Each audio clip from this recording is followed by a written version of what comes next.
2 weeks ago at Michigan, Jamie Zolecki is leading late in the race to get into the chase for the USORL AlphaTauri Cup Series title. Behind him, Davey Hazard and Sean Whitehill are battling for second. But down the back straightaway with 3 to go, Zolecki's car sputters. He's running out of gas, handing the lead battle over to the 75 and the 45. Hazard, who's been dominating this season, alongside Whitehill, whose luck has not been great of late. As they come off turn 4, Zolecki ducks into the pits. Whitehill would take the lead, coming to 2 to go. But on the white flag lap coming to the checkered, he runs out of gas off of 4, handing the win to Davey Hazard in the 75. Then at Iowa last week, Tyler Mallon leading late. He runs out of gas and has to pit late. And guess who's there to take advantage of it? You guessed it, that's 75 of Davey Hazard again. And he would go on to take the first win in the chase for the AlphaTauri Cup Series. He's got the momentum. Can he keep it here at Rockingham tonight?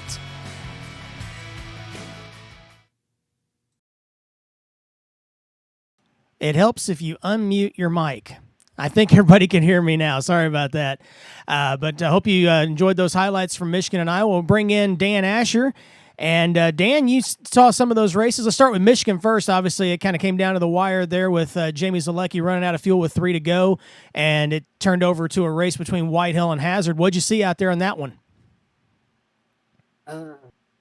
What didn't I see? That was a wild race from start to finish. Obviously, Michigan was the cutoff for the chase, so there was a lot of pressure on a few drivers, Sean Whitehill included. Zach Webster, another driver that had to race his way in. And surprisingly, there was some pressure on Jeff Dixon, too, because he had not met the start requirement to be eligible for the chase. That's right. And with the league's 20% rule to make a start, he had to make it to lap 20 to officially lock in. Well, he got involved in a pretty big wreck on lap 2, and the car was junk, to say the least. So we were I was personally just waiting for him to park it out of like rage, and it was going to be one of those situations like, well, Sean and Zach are both in now because Jeff just rage quit. But he kept going, qualified in. And then it came down to Sean and Zach, and they were next to each other what seemed like the entire race. And towards the end there, they were in the top 5.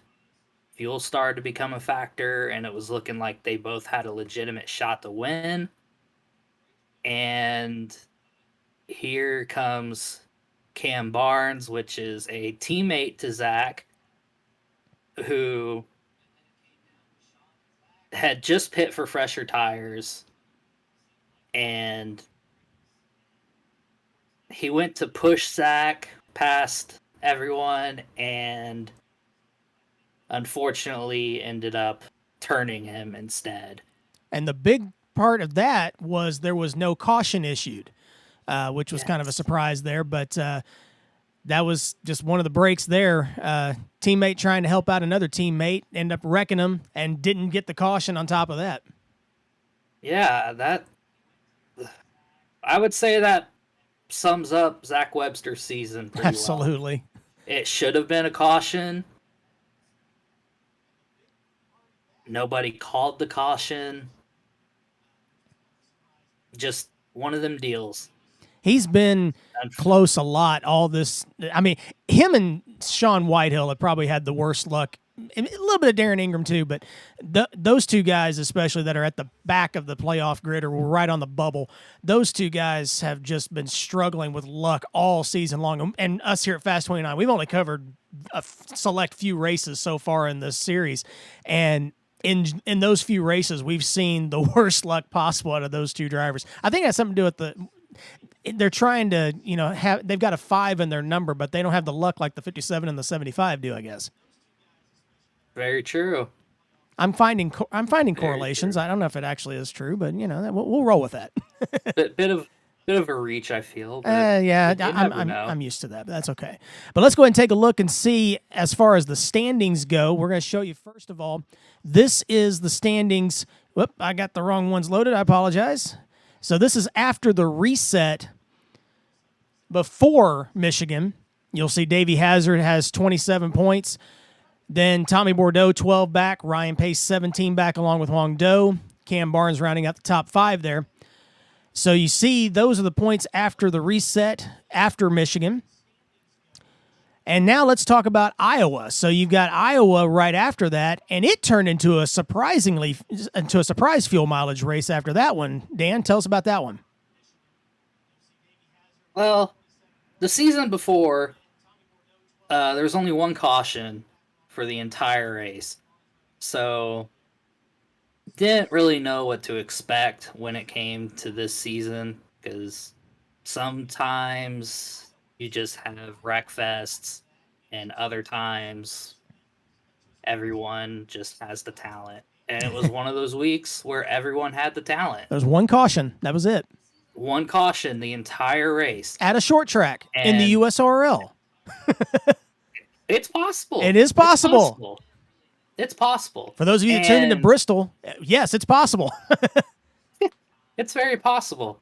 So Tyler Mallon dominated that race. Yes. Like, he is probably the king of Iowa, and he showed it.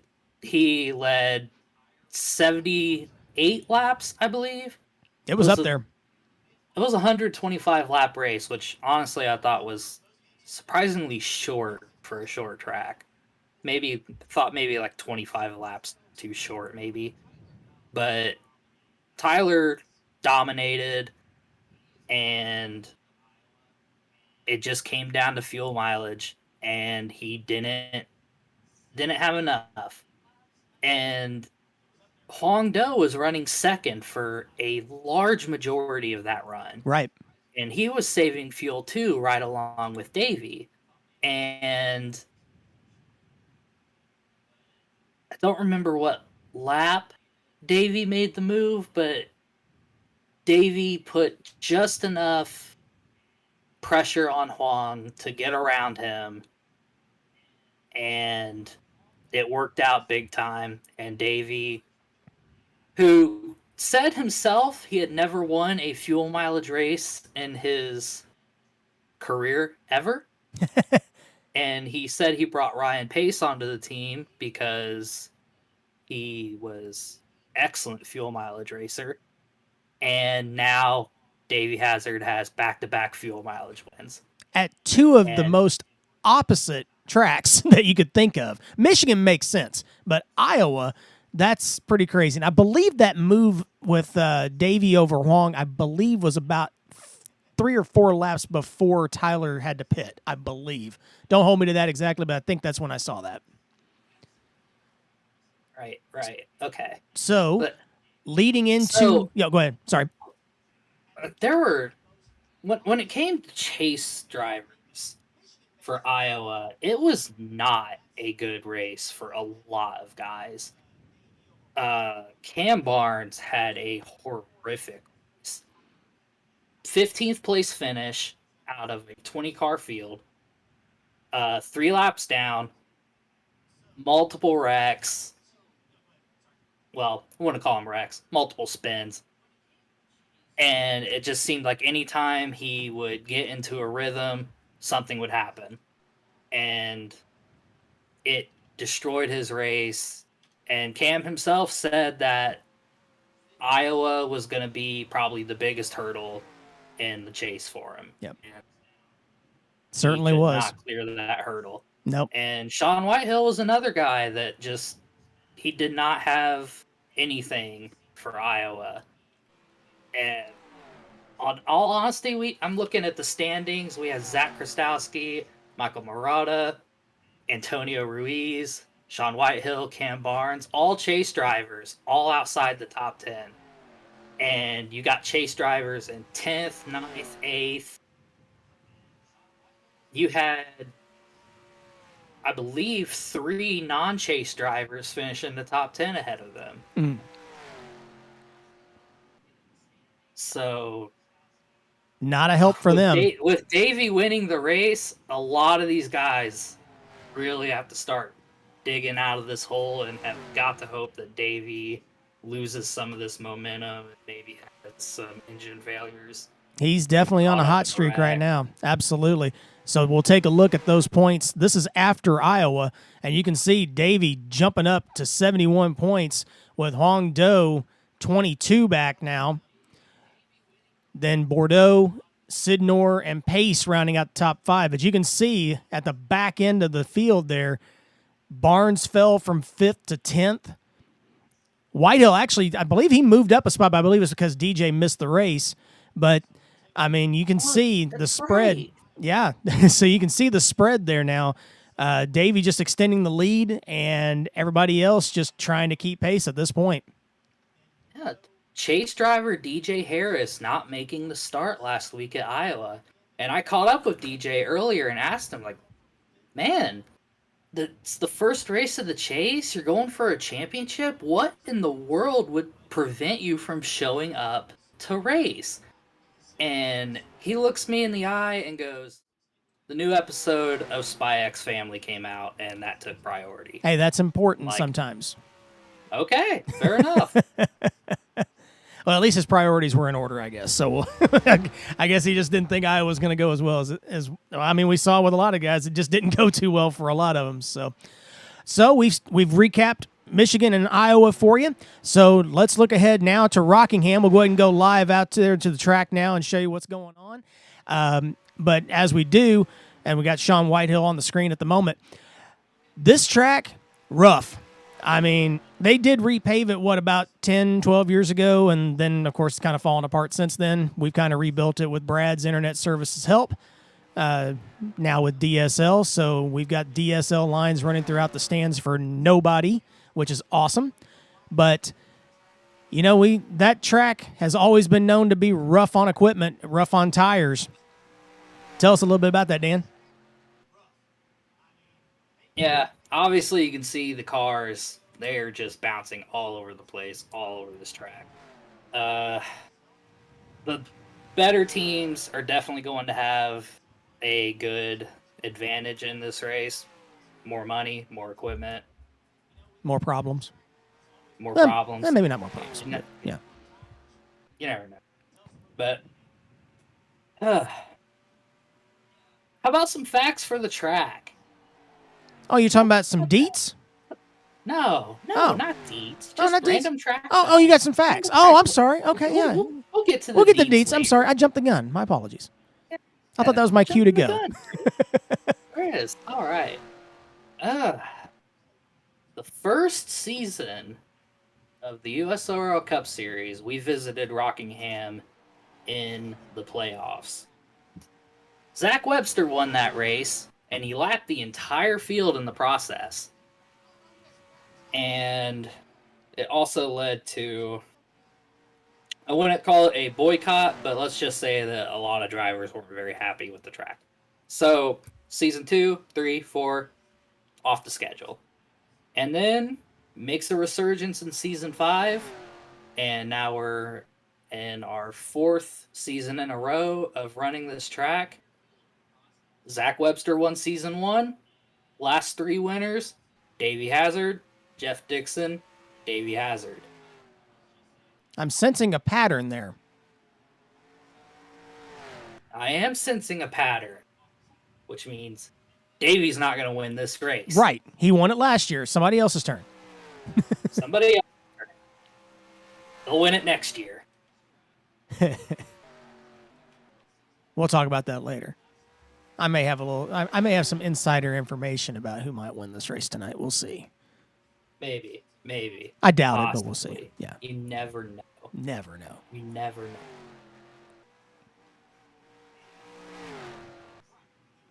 That is one thing. Something came in the chat from our friends over at JTN. Tommy Bordeaux absolutely atrocious race at Iowa. I can't believe we didn't mention that. Man, I don't really know what's up with Tommy lately. Like we mentioned in our hype video for the chase, it seems like Tommy Bordeaux's season has been either complete boom or complete bust. If he booms, top 5 finish. Every single top 10 he's had has also been a top 5. And he opened up the season with 3 wins within the first 5 races. Very Tommy-esque.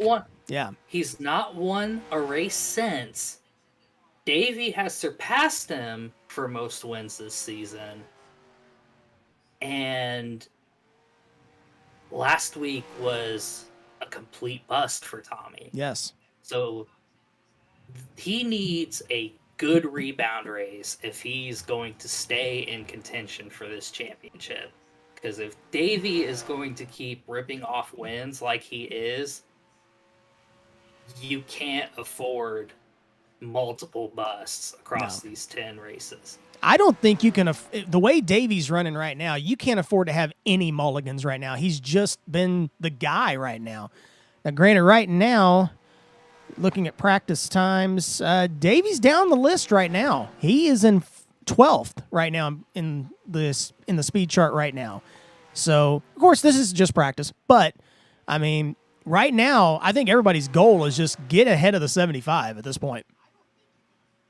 I want to trust those practice cut times. I don't either, but just look. It always seems like Davey's down there, the practice times, and then towards the end of the session or qualifying comes around, and boom, he's up there. I guess we're looking at some sandbagging perhaps out of the 75 and the 15. The 15's down there, too. He's in 17th right now at the moment. Sandbagging is incredibly frowned upon. Not really. Hey, it's gamesmanship, man. Got to do what you got to do. Especially if you've been dominant like this. Don't want to show your hand too early.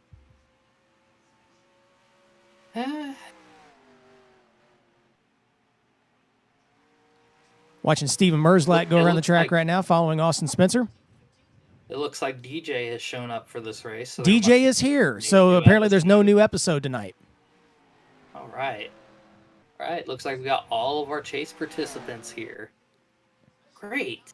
Oh, we got Cal Lovell on the 7. I just realized that. He's back in the 7 this evening. Let's go. Cal is cool. We really appreciate him joining us in the booth after some issues at Bristol. Hopefully he doesn't hop in the booth tonight with us before the race is over with. I hope he has a good run tonight. While we're talking about that 7 car, let's extend some well wishes to John Peterson.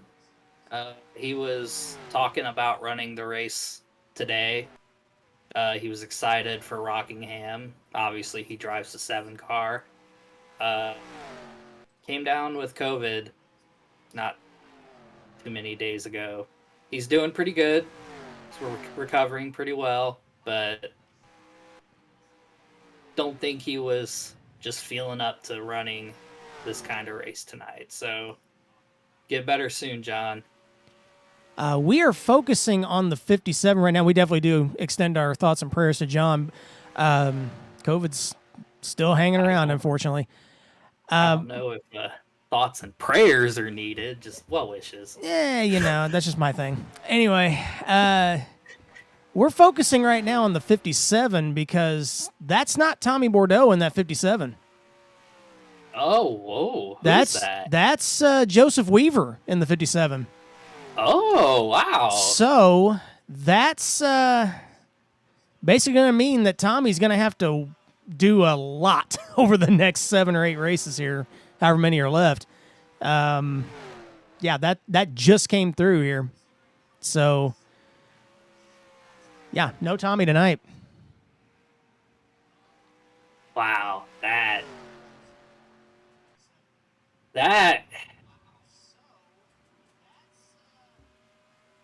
I don't really know how to. I don't even know what to say to that. Chase implications. Yes, major chase implications. Major chase implications. One of only 2 guys in our hype video to get legit contender, with Garrett being a third, double asterisk because we don't know if he's going to make every race. Turns out it was Tommy that was not going to make every race. That's a surprise. Now, of course, Garrett is still a question mark, but this was a little bit of an completely unexpected circumstance because he ran at Dega last night with us. I ran behind that car a lot last night. Oh, round he goes off turn 4. Don't know what circumstances are keeping Tommy out of the 57, but certainly hope that everything is well on his. Yeah, definitely hope it's nothing serious. Well, there's the driver of the moment right there, Davey Hazard in the Martini car tonight. Got Zach Ruskowski just behind, and really just behind going into turn 1. Got about 11 minutes left in practice here.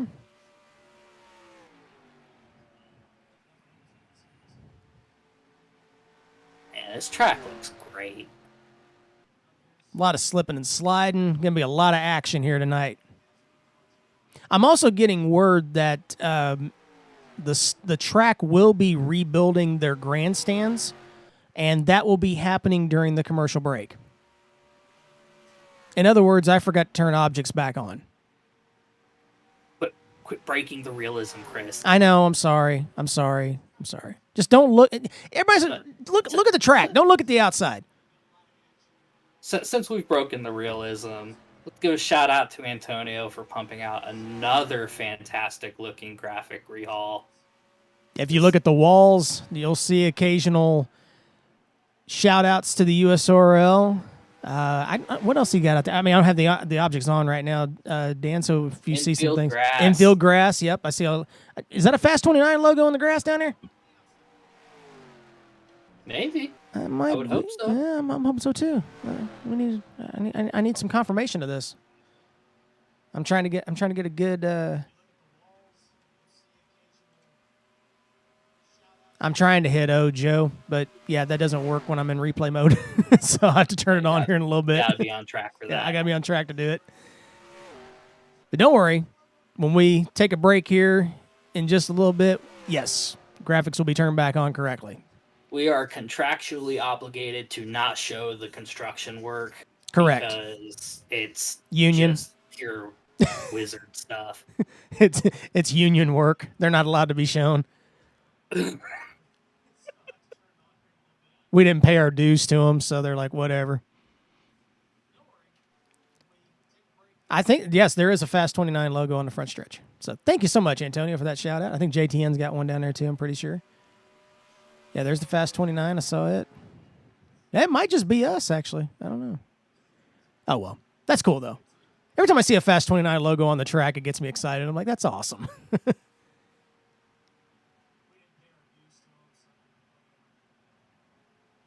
All right. So, while we've got a second, Dan, what do you say we fill them in on some deets here? Oh man, I think I'm going to deet. We'll be back after the deets.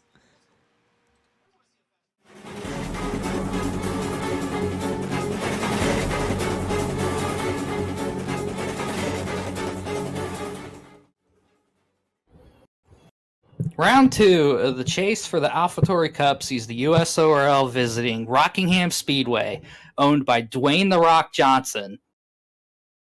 I'm getting information that's not actually accurate. My bad. Anyway, here is Dan's deets for Rockingham Speedway, sponsored by HighPoint.com. Transform your IT. Rockingham Speedway has some of the highest tire wear of any track on the USORL Cup Series schedule. So if you want to have a shot at winning at Rockingham, you have to be good at managing your tires. Good restarts are a must because fresh tires is when you're going to be able to be aggressive and use multiple lanes to pass cars ahead of you. Which leads into deet number 3, track position. Once those tires start to wear and you can't push and be aggressive, passing people is going to be difficult. And deet number 4, you got to be there at the end to contend for the win. Last 2 races have been fuel mileage. Think you're going to get a fuel mileage race at Rockingham? Not a chance. It's all about tire management. There ain't going to be no fuel saving. There ain't going to be no fuel mileage finish. So you got to save your tires, be there at the end, and you might just take home the trophy.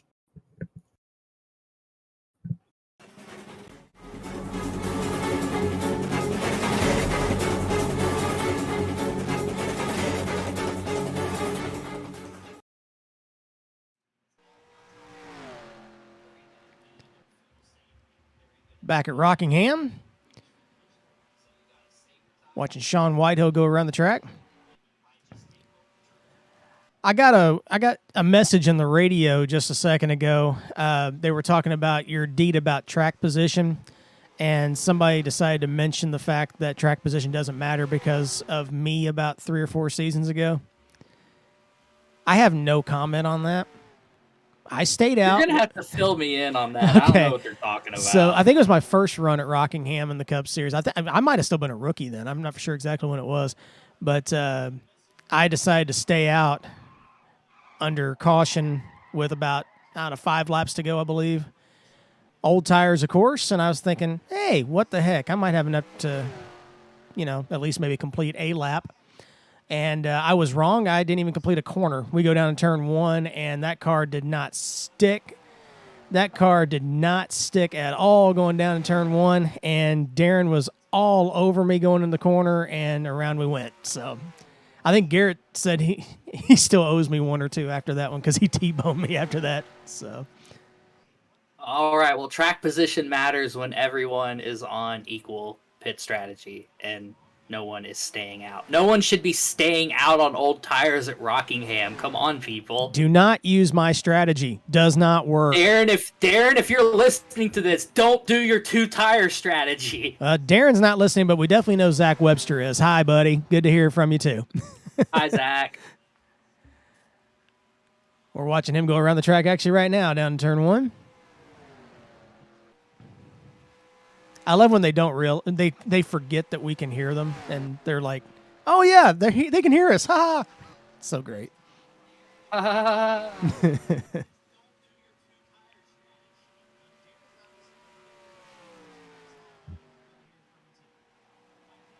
right, we got 5 minutes to kill before qualifying starts. Some drivers that we haven't talked about. There's Tyler Mallon coming out of the pit lane. Haven't mentioned him so far, but there he is coming off the pit lane. I believe he's still got the fastest. Tyler.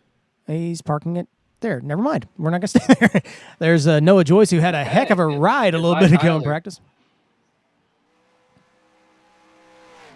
He came off turn 4 earlier and got loose and is doing exactly what he just did right there. Plowed in the pit wall. That could not have been any better timing right there, Noah. Good job.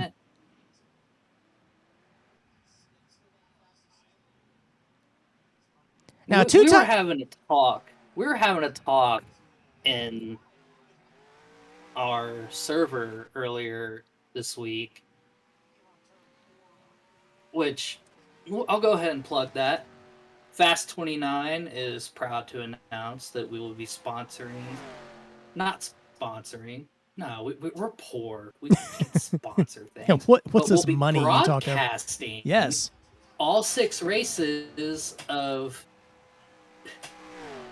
We're broadcasting all 6 races of the USRX series that will be taking place once Cup is over, which formerly the IROC series, it is now evolved into, instead of 4 races, we will be holding 6, where we tackle every single track type that the USORL runs across all of our series, which means we'll be having a race at Talladega.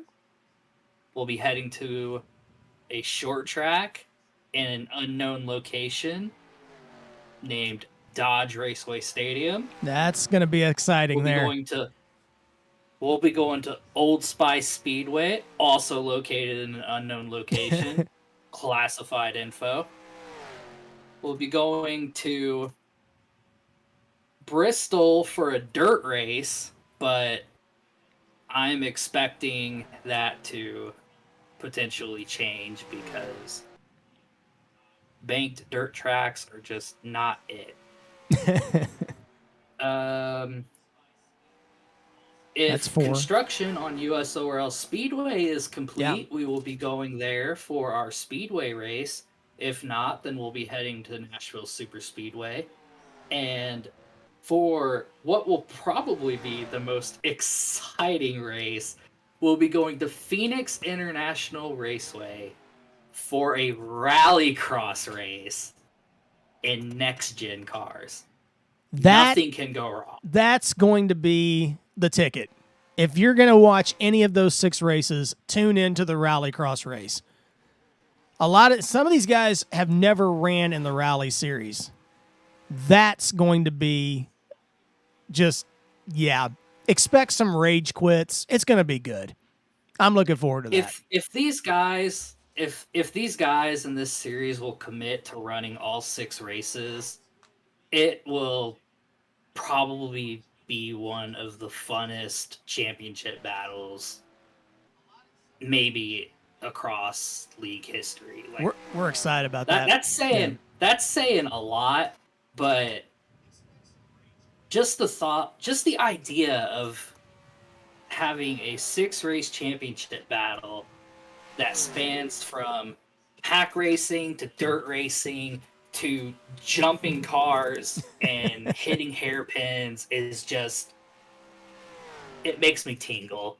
Oh, big wreck on the front stretch. Not to interrupt you, but everybody was calling out a big wreck on the front stretch here. And there was Mallon, Doe, Joyce, Webster.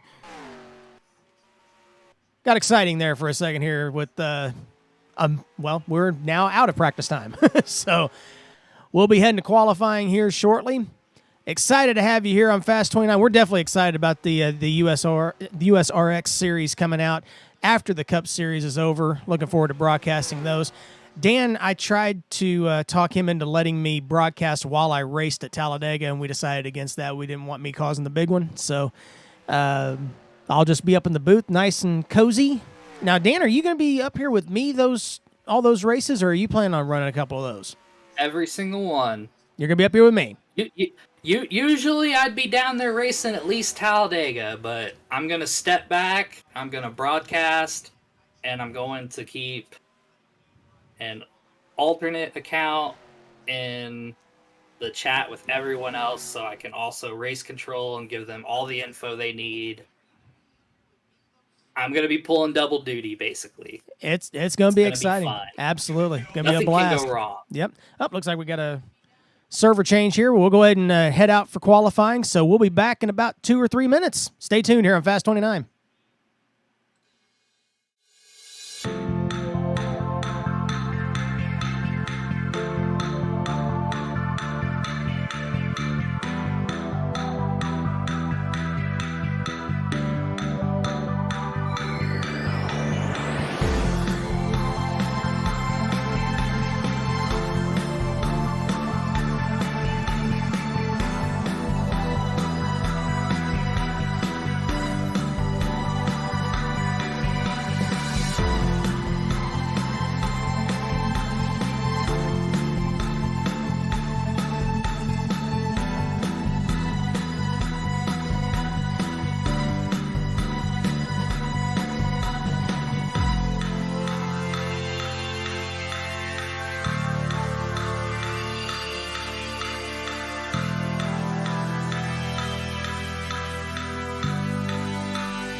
Welcome back to Fast 29, USORL AlphaTauri Cup Series racing at Rockingham.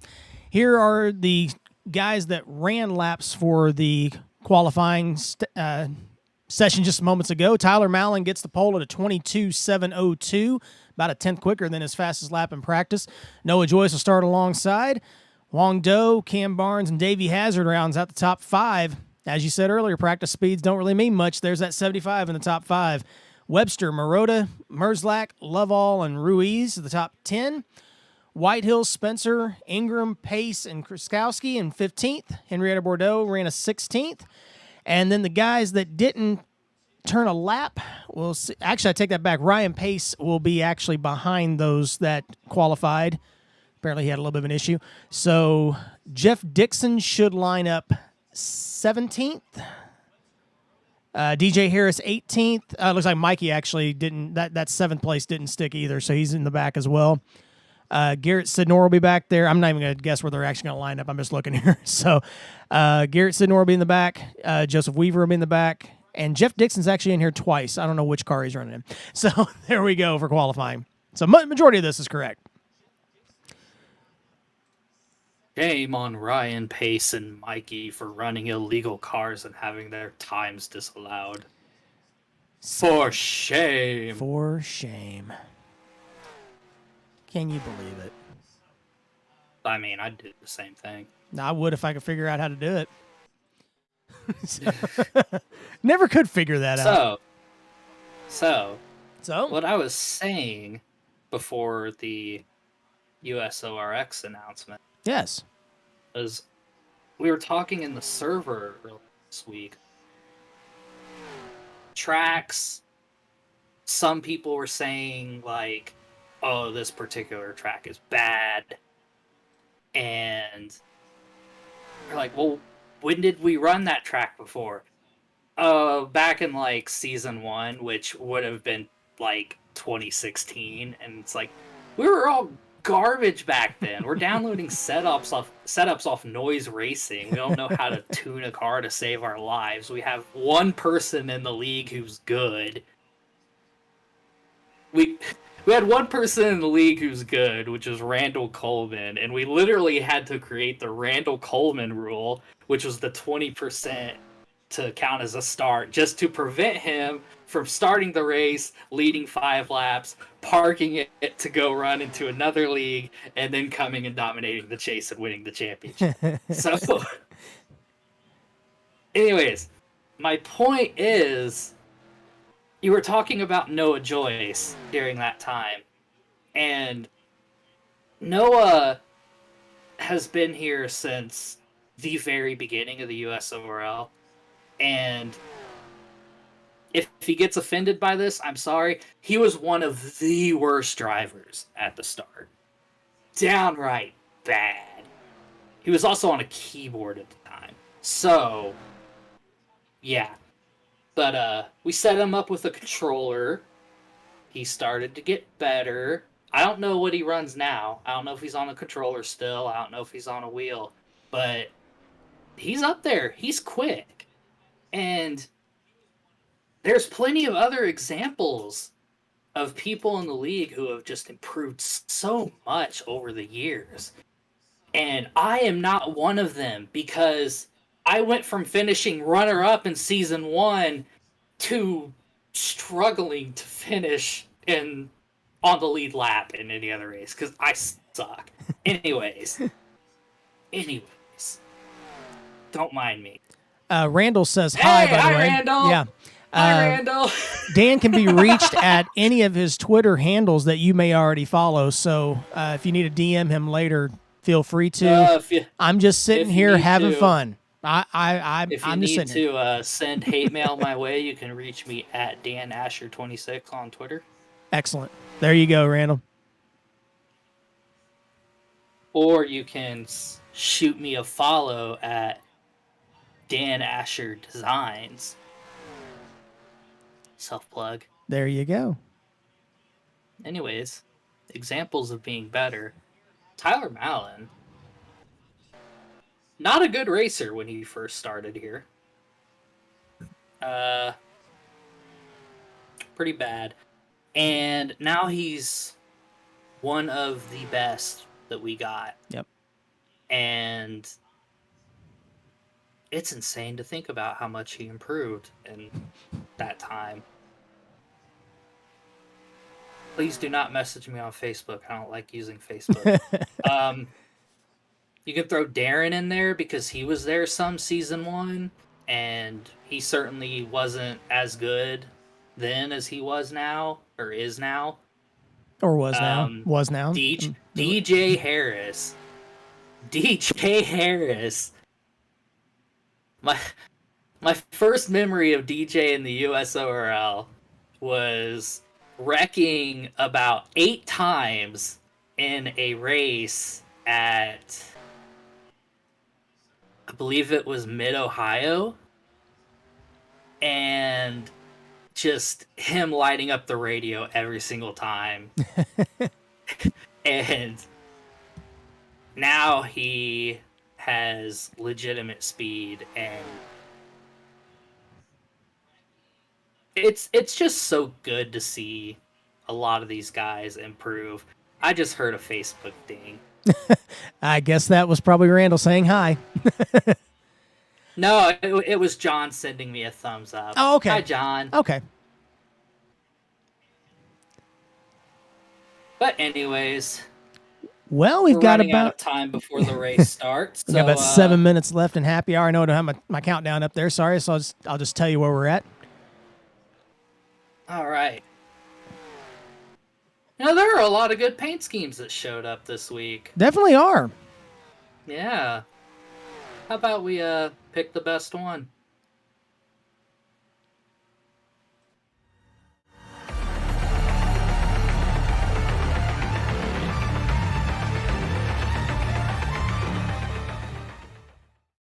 Let me know when all right. I think we're on him right now. All right. So, this scheme, I have loved this scheme every single time it's shown up on track, and it always seems like every single time I'm like, this guy, paint scheme of the week. This car is just beautiful. And then someone pulls out last second with something that just snipes it. Or in the case of Bristol, we did Jeg's car with the tribute towards UNC Sharp. So, Sean Whitehill's Cincinnati Incorporated car, absolute stunner.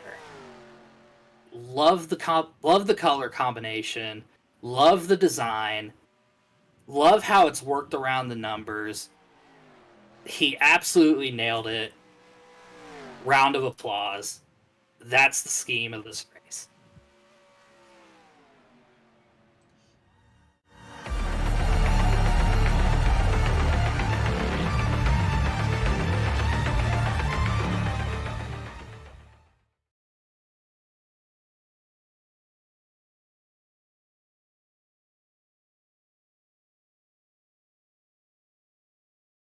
Go. So I would just like to point out that any scheme that I design for anyone in this league is automatically disqualified from winning paint scheme of the race. So yeah. Yeah, we don't need any. I don't think I have any cars on track this week, but I would like to make a quick scheme of the week. Don't ask me to design something. There you go. That's it. That's the one caveat. I will tell you real quick, my Chase Briscoe truck that was ran at Knoxville last year. Was it last year? Yeah, last year. With all the names and everything on the bed, arrived today. It's now sitting prominently on the shelf above me here in the studio. So that is one that our friend Dan Asher put together. Looks great, man. I wish I could say I was displaying mine, but I was billed like 5 or 6 days ago, and it's still sitting in the warehouse at Circle B. So I'm thinking it's probably going to be here pretty soon, then. They've got to be shipping it really quick. I mean, the 124 and the 164 came in at the same time, and I only ordered 12 of each, so... That might be why. I sent them an email earlier. I was like, hey, if you guys see this email and it hasn't shipped yet, I'm going to be in Charlotte next week. Just let me know what time I can swing by and pick it up. I'll just save you the shipping. Perfect. All right, we've got about 3 minutes or so left here in happy hour. Well, let's go ahead and get our predictions in for the winner of this great race this evening. Who you got your eye on, Dan? Tyler Mallon. Tyler Mallon, the 80 car. Tyler Mallon. Well, that was an easy one. I picked him last week to win at Iowa, and fuel mileage just did not play in his favor, did not play in my favor. But I believe he's going to conquer the tire saving, doesn't have to worry about fuel mileage, and I think he's going to spoil it for the chasers and bring home the dub tonight. All right. You're going with the low-hanging fruit. I'm going to go a little off the beaten path here. You ready? Are you ready? Oh, I'm ready. It's the guy that's spinning on this track right now. I'm going with Garrett Sidnor. Oh. I'm going a little off. He needs a win. If he's going to miss any races, he's got to at least win somewhere. Why not tonight? There's our picks. Garrett's always a good pick. How about a dark horse pick? I got a dark horse pick for you. Yeah, dark horse? Dark horse. Zach Webster. Was it on purpose that I landed on him on the screen right now? I did not mean to do that, but go ahead. He lapped the field in season 1, and last season he was so good at tire saving that he was actually chasing down Tommy Bordeaux for the lead before an untimely caution just blew the strategy apart for him. He is really good at tire saving at this track. I don't know what I don't know what his secret is when it comes to Rockingham. He's got to figure it out, though. He's got to figure it out. And if this race ends in a long green flag run, Zach might just be the guy that pulls the strategy win out. Well, since you picked a dark horse, I will pick 2 because I have a tie. All right. There's 1. And the only reason why is because we came up with the pattern that he can't win this season, but I'm rolling with it. Davey Hazard. I mean, he's got momentum. I mean, you can't deny it right now. I mean, that 75 has been on rails. So we'll roll with that as a dark horse. And then the other one, I don't know if he's on track right now. See if we can find him. Nope, he's not out there right now. But it'll be the 31, Noah Joyce. It's only a matter of time before Noah wins the race. I know he won at Daytona in season opener last year. Some people discredit those plate racing wins, but it's only a matter of time before he wins one on one of these kind of tracks. Exactly right. All right, well, we're about to get started. Let's get Blake in here and let's get this show on the road. I was a little late on that.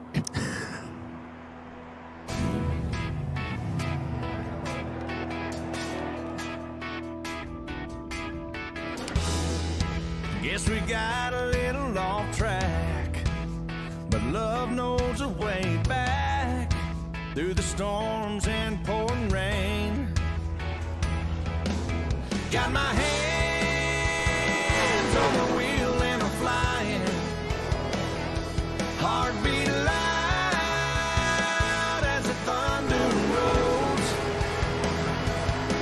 riding in on a stampede of lightning.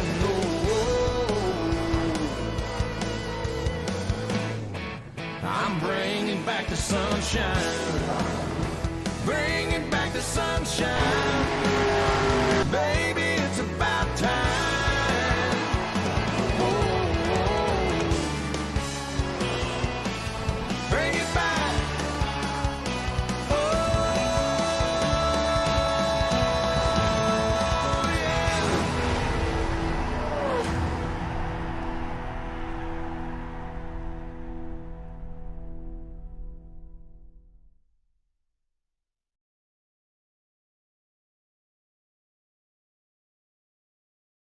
Not EJ, Austin.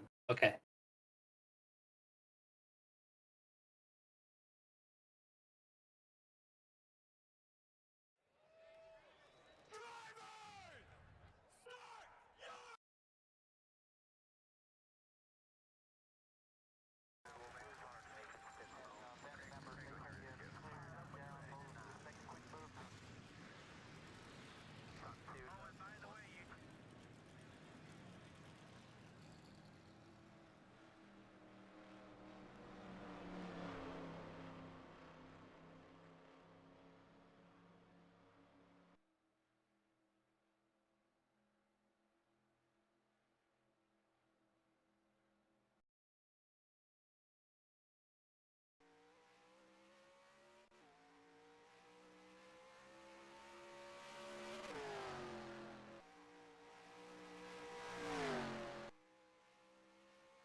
Zach Krastowski taking paths unknown.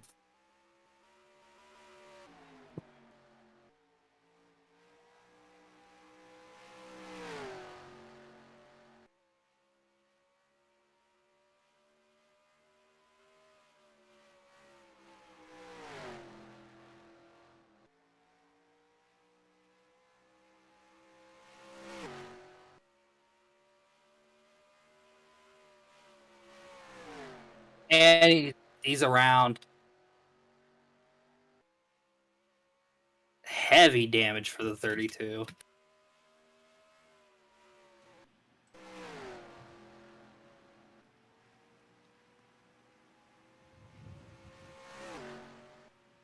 Hey, my mic works again. Thanks, Joe. What a night for technology. We got storms coming in, too, so we might have some issues with that as well. Just a heads up on that. I wasn't saying anything very good anyway, so that's fine. Malin leads in turn 1. DJ's around off turn 2 again. He's going to duck off the pit onto the old pits there. He's fine.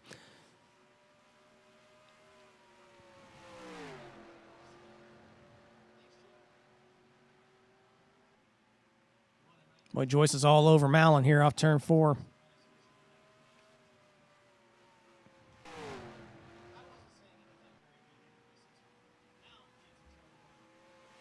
Ooh, DJ around again. Starting to think I jinxed him by bringing up the Mid-Ohio race. I'm sure he appreciates that right now.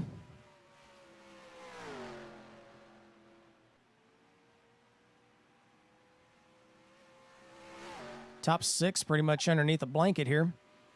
Malin, Doe, Joyce. Hazard's up there battling for 4th. Along with Barnes and Merzlak. There's that battle.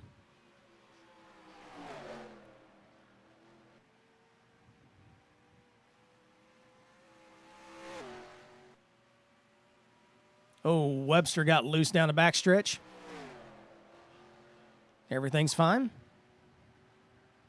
Oh, Webster's around in turn 3. We got a yellow. Webster around and oh, Spencer's off turn 4 as well. Gets hit by Austin Spencer. That'll bring out a caution. There's Webster. Webster and Spencer have a little bit of history from last week. This all kind of started off turn 2. Webster got loose off of 2, and when he did, he had a real bad angle going into turn 3.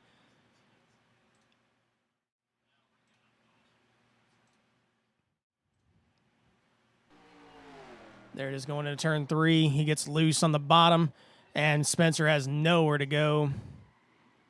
And then they get hidden behind that tent there. I love that camera angle. Thank you. Chris, you got that photo by chance? Oh yeah. I can get that loaded. I don't have it available at the second, but I do have it saved, so I will load that shortly. Yes. Get that up. Didn't bring it up earlier, but last week, Zach Webster and Austin Spencer had several run-ins at Iowa, and post-race, Zach took the bumper off of his car and put it in front of the 13 hauler.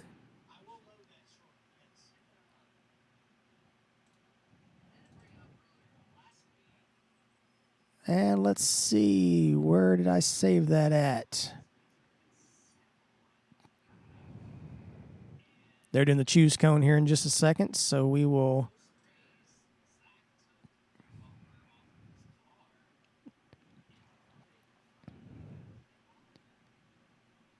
We will find that and get it to you. I thought I had saved it, but I don't see it at the moment. I don't know where I saved it at. I apologize. Oh, I found it. There we go. We'll get that loaded here in just a second. And I apologize. My stream is exceptionally... It's very choppy right now. I apologize. We'll get that worked on.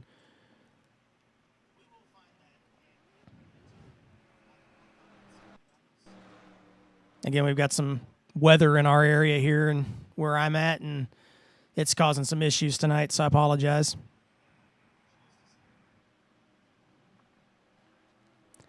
Mallon and Barnes on the front row for this restart. Joyce and Merzlak in row 2. Doe and Hazard in row 3. Lovall and, was it Ingram in row 4, I believe?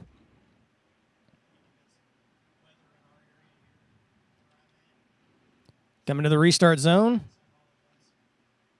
Lap 12. Green flag back in the air. Mallon takes off. Cleared it big time this time. Oh, Merzlak made it 3 wide going into turn 1 underneath Hazard.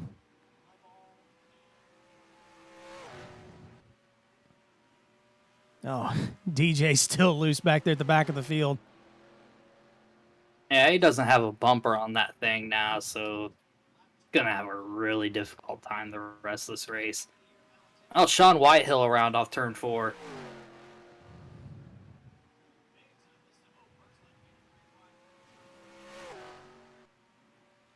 Hearing that tonight is not the night to run on the apron at all. I think that's what took Whitehill around.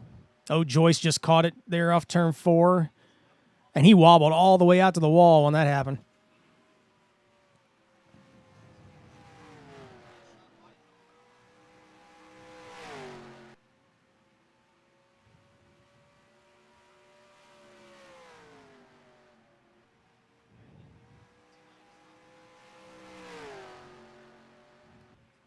Coming to lap 15, Mallon continues to lead. Top 4 still running right here together. Waiting for those tires to burn off, see what everybody's got here. Doe making a move on Barnes for 3rd.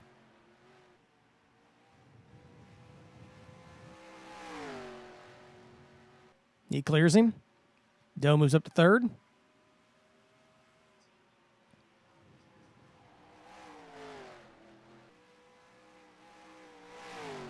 Barnes trying to look back underneath. Doe got a little bit tight there in turn 2, but here comes Merzlak to the outside of Barnes. Hazard out there as well. Oh, Merzlak in the wall off 4. Barnes caught the apron, came up into Merzlak. No problem. They keep going, but boy, Merzlak's got a lot of damage to the right side of that target machine. Yeah, it'll buff out. That's going to need a lot of buffing right there. He's got a right side modified right now.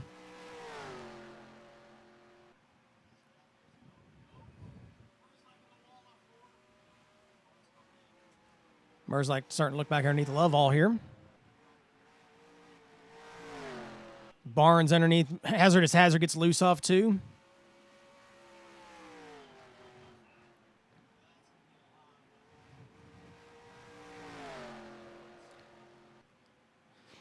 Well, these guys are slipping and sliding off these corners, Dan. Didn't catch you there, Chris. What was that? These guys are slipping and sliding off the corners big time right now. Yeah, they are. It doesn't take long for the tires to start to go away.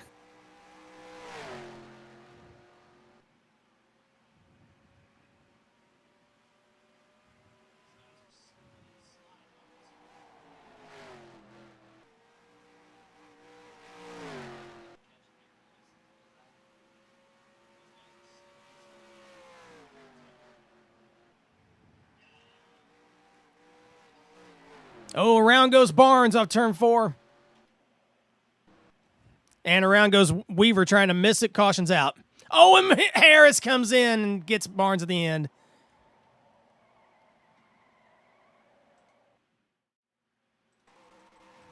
Go back and take a look, see what happened there. Barnes, I think, just got loose there. He wasn't even near the apron that time.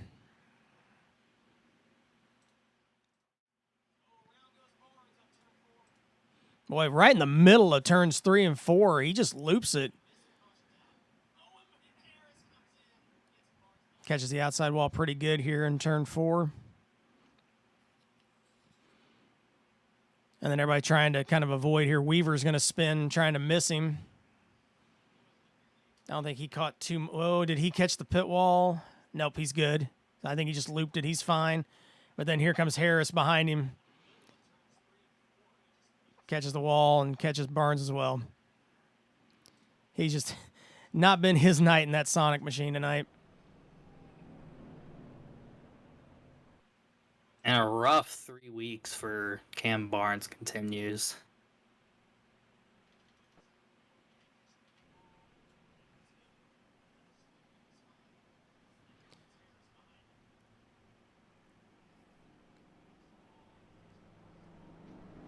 Coming to the pit lane here.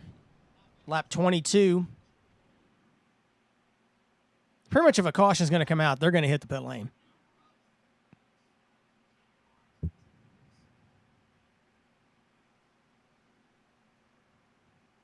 So while they're on pit road, could you... Oh, yes. Yeah, let's go ahead and take a look at that real quick.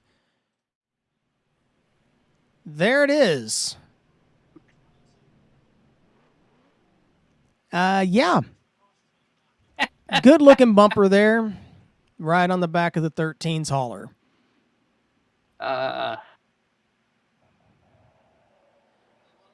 We'll just let the pictures tell the story there.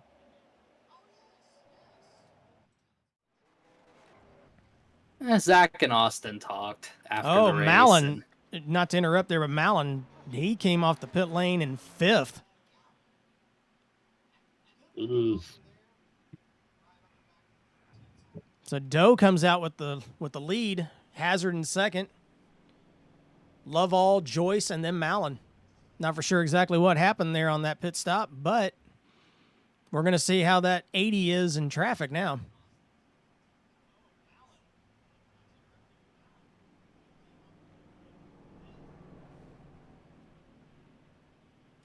Had a couple penalties on this one. I believe Antonio Ruiz got a penalty, as well as I think Cam Barnes may have had a black as well.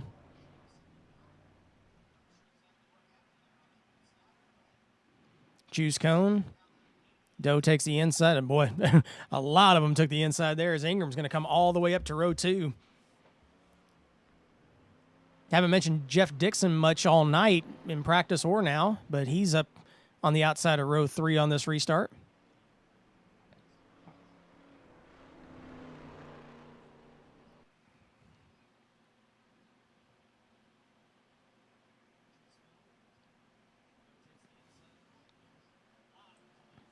Dixon needs a good finish.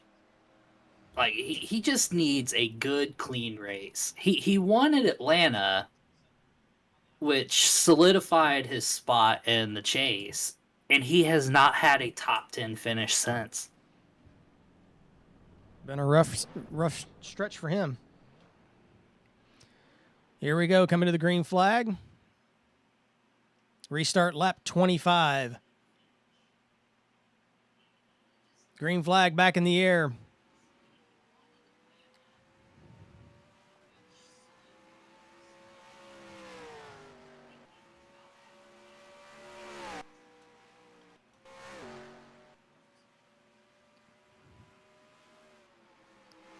Doe takes off to about a 3-car length advantage over Lovall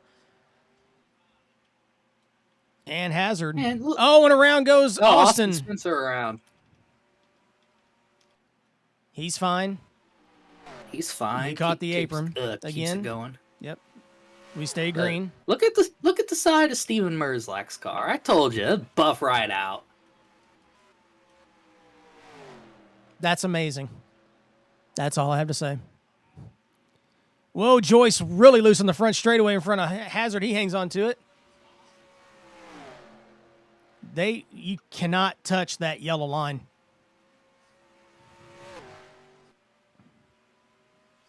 Weaver catches the wall a little bit there off of 2.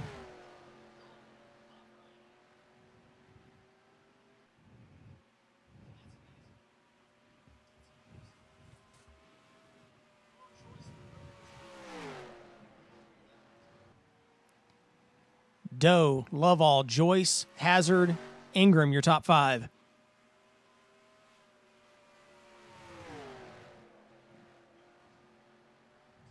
Working lap 28.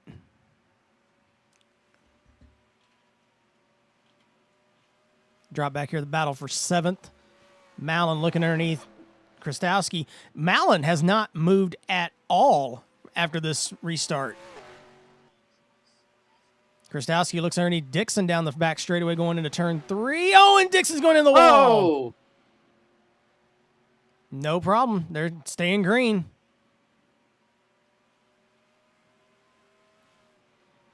And Dixon's car looks like Merzlak's did earlier. He needs to go make sure that he's got the same tools that Merzlak's pit crew has to make sure that buffs out later.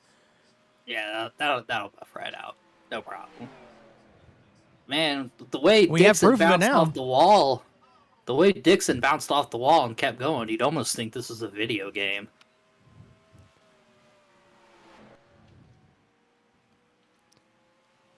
I am amazed at the... Oh, boy, Garrett Sidnor kind of blinked off turn 2.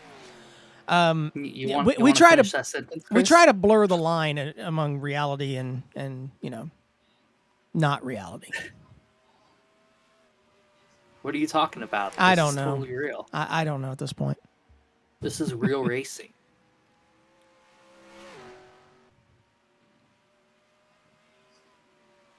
Well, these guys are definitely struggling with these cars right now. Every turn, every lap. It may look pretty smooth from this angle, but they are working these cars right now. Drop back here, battle for 7th. I'm sorry, 8th. This is Merzlak and Krastowski. They are having a battle here. Dixon right there with them. Oh, and there goes Hazard off of turn 2. Or, I'm sorry, not Hazard, excuse me. Harris off turn 2, excuse me. Davy's fine. Oh, Barnes gets loose off of 4. They have got their hands full here tonight.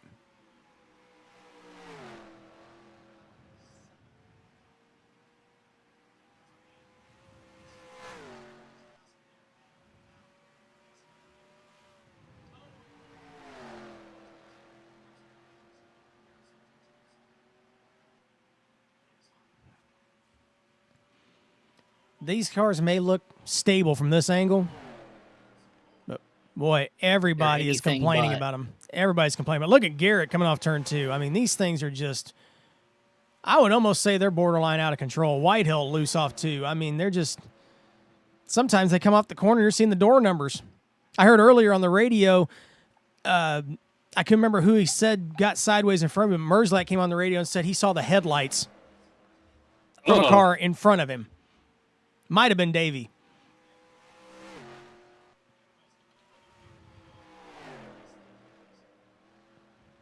Battle for 4th. Ingram underneath Joyce. Mallon's going to follow through. Mallon's now starting to make some moves toward the front here.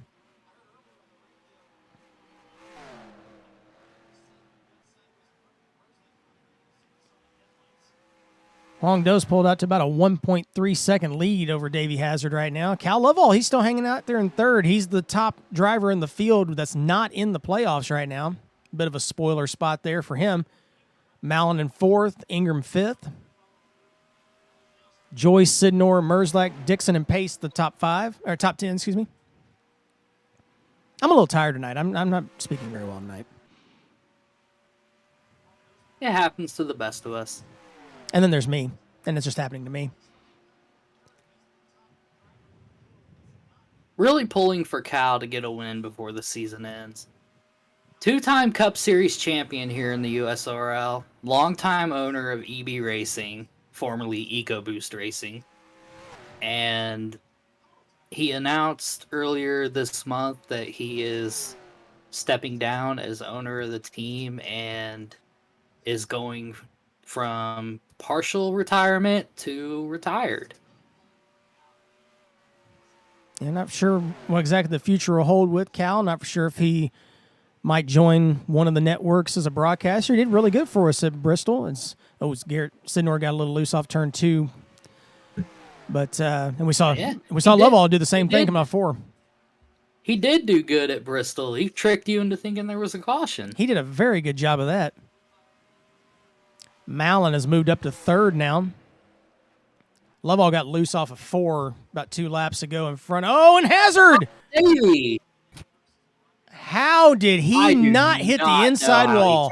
What a save. I don't know how that... Wow. What a save by that 75. That cooked his tires, though. He's saying he's going to pit in about 5 laps. We're going to keep an eye on him right now. This car around goes Whitehill. Oh, no, I'm sorry. That's Garrett. I'm sorry. Excuse me. That's Garrett Sidnor in the wall off turn 2.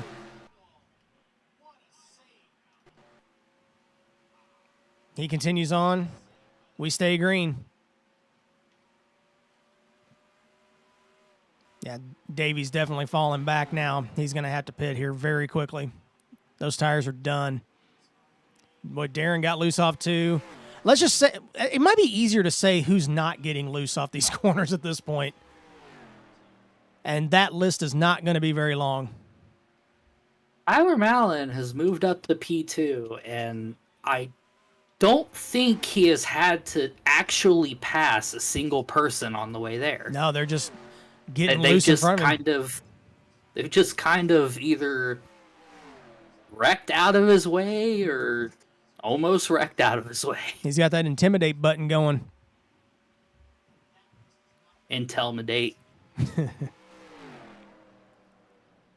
Meanwhile, back at the ranch, Hongdo's still leading by about a second now over Mallon. Shram Ranch. He just got wild loose off turn 2.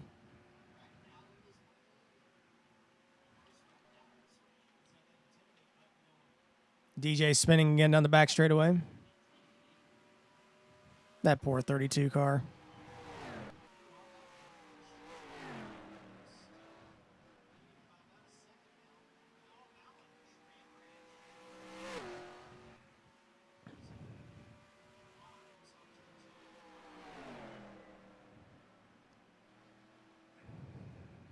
So apparently, when Garrett spun off 2 earlier, just getting clarification on this, I guess he went down the pit lane and got a black flag. They have cleared that for him, so that's good news for him. Oh, Lovell in front of Merzlat. Boy, action everywhere. He can't quite keep up with all of it here. We're trying to keep up as it happens here. Darren Ingram reporting his car's tied in loose off, which is pretty much what we're seeing with everybody right now.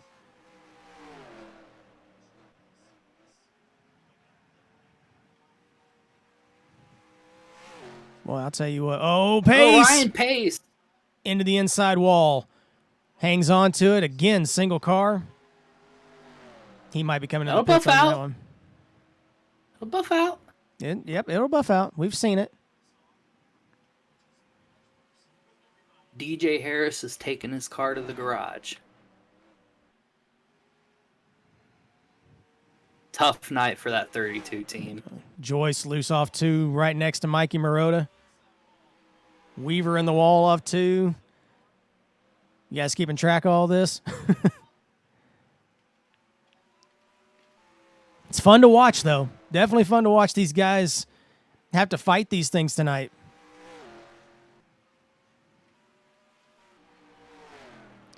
Boy, look at Mallon. He's closed the gap on Doe. Yellow's out. It looks like We got Austin Spencer around in turn 3. He was trying to come into the pits and looped it going through turn 3.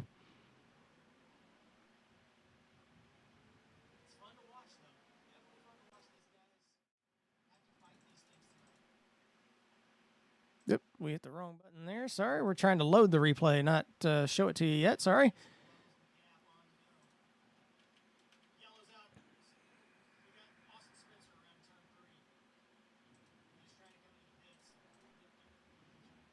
So we got Austin coming into turn 3. He's pitting on this lap, and it just hooked off the bottom, came across the track and hit the outside wall really hard. really hard wreck, but under USORL rules for cautions, I'm not entirely sure why one was called. I think it's because it was in front of the field. I think was the ruling on that one. It was kind of in front of Darren and a few other ones there. So that's just my guess. Well, I mean, we had worse situations at Iowa last week where no cautions were called. I'm not arguing with you. It's just that was just my guess on that. Yeah. Yeah. Pit stops here on lap 52. That's a big break for Davey Hazard, though. Definitely a big break for Davey Hazard. Big break for Garrett Sidnor. He's staying out, trying to get a lap back.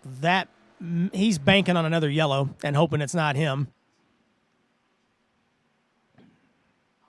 Ooh, Barnes coming out of the pits a little quick there. I thought he was going to run into Ingram for a second from this angle.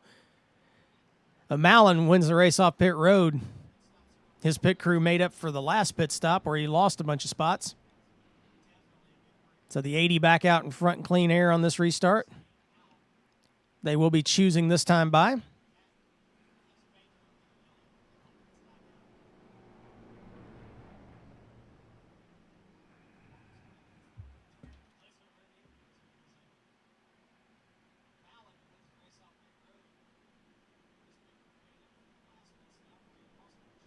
All right, here we come coming to the choose cone.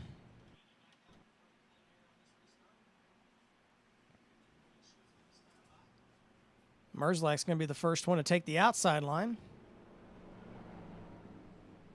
Mallon and Merzlak row.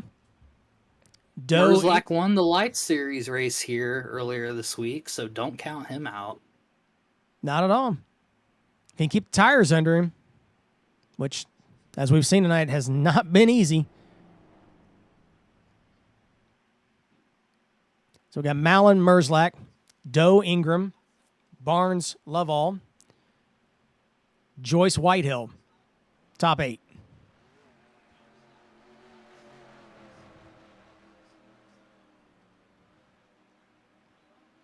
Here you go, coming to the restart zone, coming to lap 54, about a third of the way through this thing, a little over a third of the way through.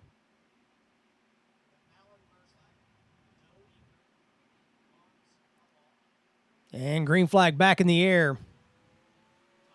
Boy, Jeff's got some issues. By Mallon. And Jeff's got some issues back there in the back with the Brad's internet service, but we'll stay green here in the front.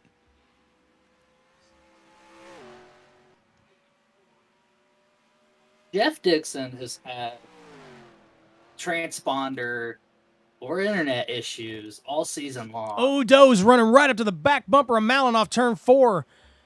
Here he comes to the inside. I think Jeff Dixon needs to invest in Brad's internet service now with DSL. Doe's loose off turn 2 underneath Merzlak. He hangs on to it.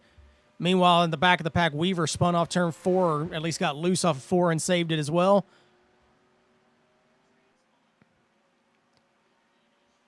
The scanner is getting more and more profane as this race goes on, just letting you know. A lot of this we can't repeat on the air. Just letting you know. Mallon leads Merzlak down the backstretch. Ingram, Barnes, Lovell, your top 5.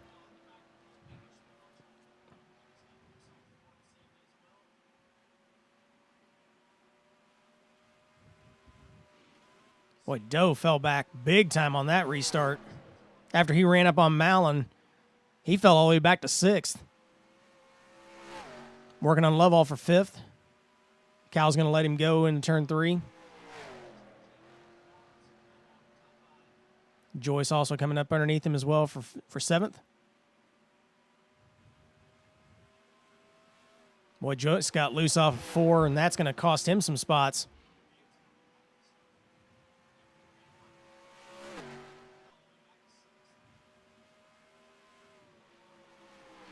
Jeff still having some issues with connection back there at the back.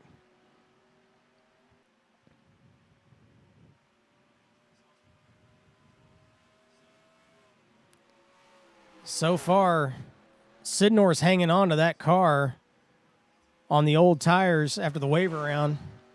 That only put him 1 lap down. I didn't realize he was 2 down.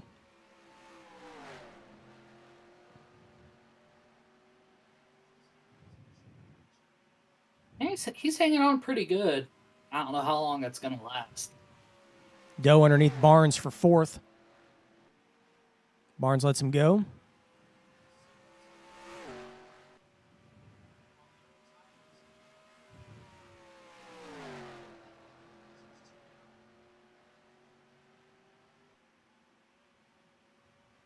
Front 5 kind of settling out here. Actually, pretty much the entire field pretty well single file now. Everybody's just trying to find a groove. Get some laps on the board here.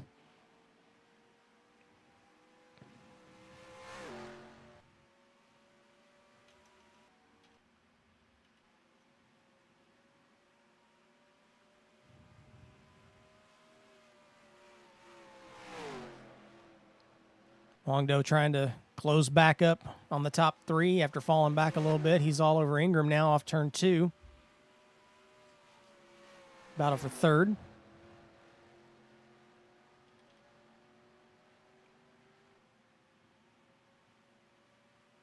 Doe's got a run off turn 4. He's going to come to the inside of Ingram. Ingram's going to let him go.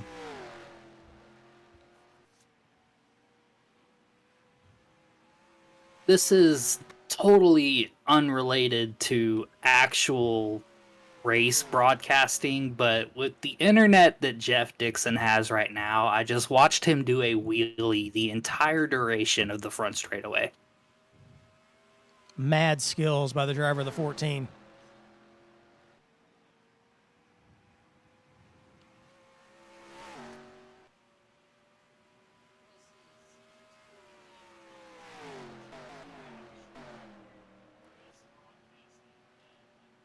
Sounds like the 12 of Cam Barnes is having some handling issues. He let a couple guys go in turns 1 and 2 last time by. Let Lovell and Hazard around. Garrett Sidnor had an issue in turn 3. He's good. Guess those tires are starting to catch up to the 16 now.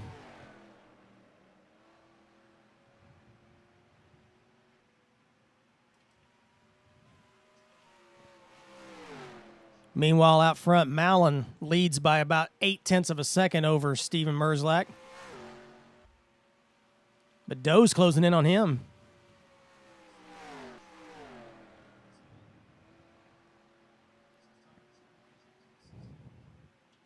Dan, do you think, just kind of seeing what we're seeing here, do you think Doe's overdriving this car a little bit, or do you think he's got a better long run car? I can't really tell right now. We haven't really had a long enough green flag run to really tell.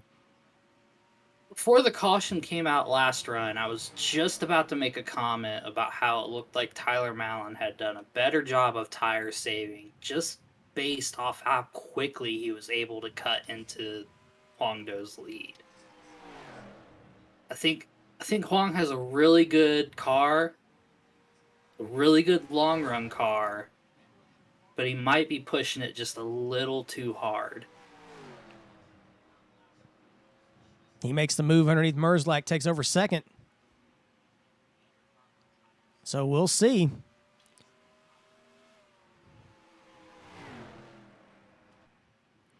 So right now, just kind of looking at the speeds around the track right now, Mallon just ran a 23.71.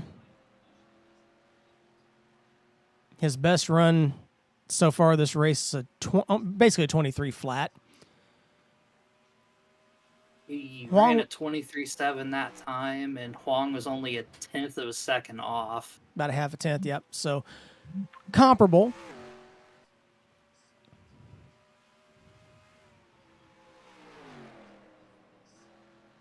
In fact, the entire top 6 ran within a tenth and a half of each other that last lap. Trouble turn 3. Antonio's around the track. Oh, we got a yellow out. He stopped in turn 4. It was a single car, but he couldn't get it back going in the middle of the track there. So, Yeah, that's a good call. That was a very good call there. Free pass will be Austin Spencer on this one. The gamble pays off for Garrett Sidnor. It does, barely. He was hanging on. He had a moment off turn 4 earlier. I'm sure he's going to be excited to pit because the way that driver's side door looks like he probably has the foam shoved into his side right now. Exactly. Let's looking back at Antonio Ruiz going into turn 3. He's drifting it all the way through 3. It just never wanted it to be on the bottom there. And it comes up and hits the wall off turn 4. And then it stops in the middle of the track, and that's what the caution is for.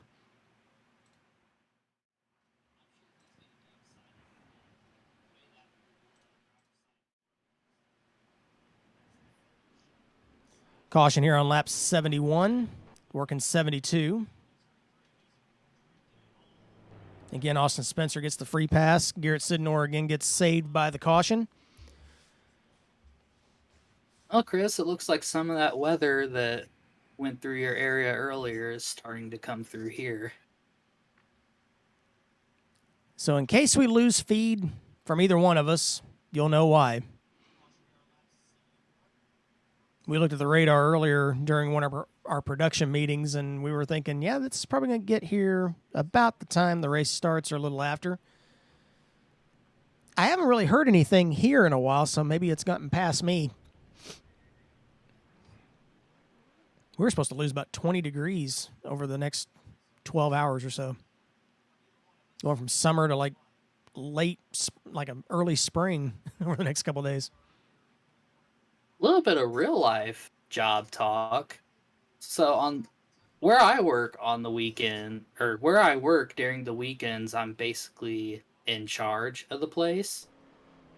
And we were under a tornado warning earlier. And that was stressful. Understandably so. And anyone who knows Zach Webster knows that he's a meteorologist, and me and him are best friends. So anytime there's bad weather in the area, I hit him up. I'm like, yo, if I need to duck and cover, you tell me to duck and cover. And instead I messaged him like, hey, so I'm currently responsible for the safety and well-being of about 30 people, and I need you to help me out here because I'm kind of sort of freaking out. Luckily, nothing needed to be done. That's good. The same can't be said for a few places up north of you, from what I heard. There was a tornado that went through a town in Michigan. I can't remember off the top of my head. I think it's called Gaylord. I believe it was the town in Michigan that got hit pretty hard. And then I think there was some racing going on at Canadian Tire Motorsports Park that got hit by a storm earlier today too. I have a friend from Chase Briscoe Nation who's at the track, and he said that the weather went through and it destroyed part of the paddock, and he's pretty mad at Jim Utter because Jim was like, oh, there's no real damage. And it's like,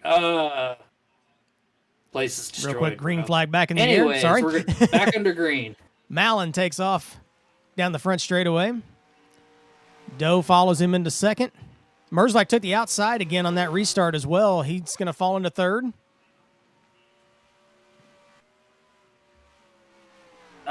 Should be noted, Jeff Dixon was not caught up to the field for the restart. He was actually still sitting on pit road when everybody else was doubling up, so not sure what's going on there. It's a battle for the lead. Doe takes the lead in turn 1. Not conserving anything right now in that 0-1.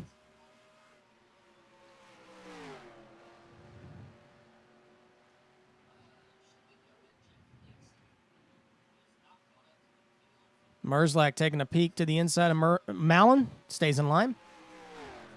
I almost said that Merzlak was working on Merzlak. That would have been kind of interesting. Ooh, Merzlak had to pedal it a little bit behind Malin. Hazard was right on him, and Ingram was right there as well. Thought we were going to see a little bumper tag there.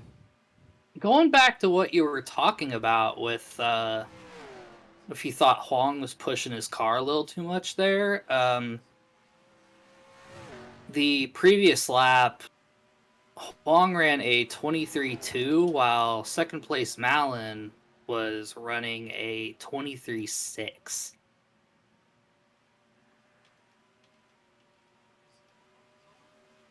Malin picking up the pace now some, but... Ooh, Cal got a little squirrely there in turn 1. Joyce taking a peek. And I wonder the camera wasn't running. We got stuck on the pace car. There we go. There's the leader. Gotta love when that happens just randomly. I don't know if it's intentional or not, but Noah has been ripping that high side. There he is. Yeah, you're right. Coming off turn 2. That's that blue car on the outside. Oh, he was definitely ripping the high side there. So much he was in the wall of turn 2.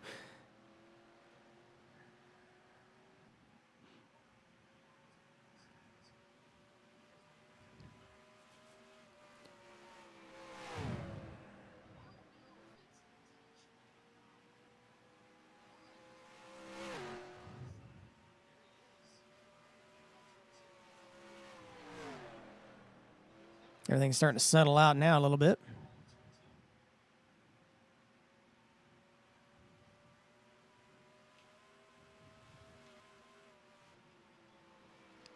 Joyce looking underneath Weaver back here. This is the battle for 10th.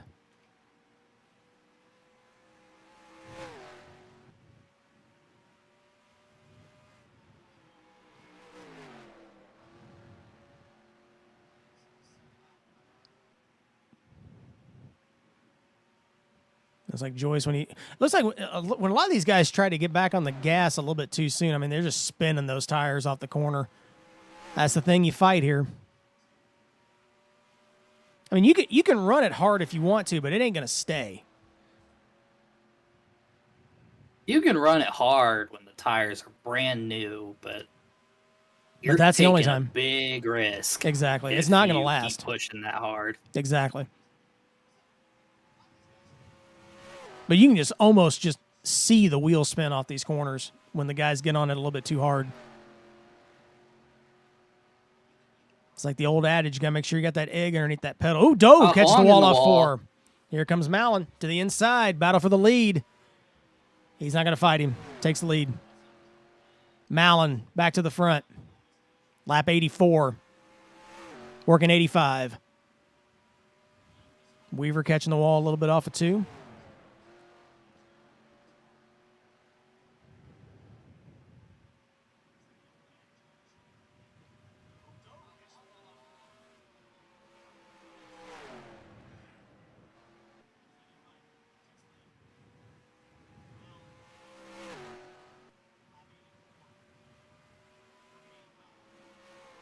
Top 3 kind of separating out a little bit here.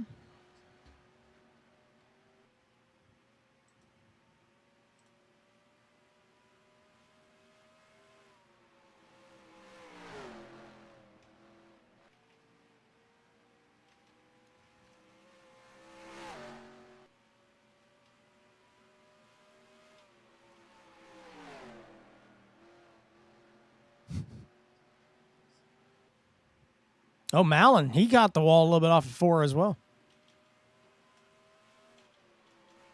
Oh, we got trouble off turn 4. It's Joseph Weaver. Single car. He keeps going. Oh, my God. What'd you see? Weaver. Oh, the hit. Yes. It looked like the throttle hung on pit road, and he just drilled the pit wall head on. I guess that will be the end of his night. Yes, it is. We're totally going to act like it was a hung throttle and not him just saying screw it.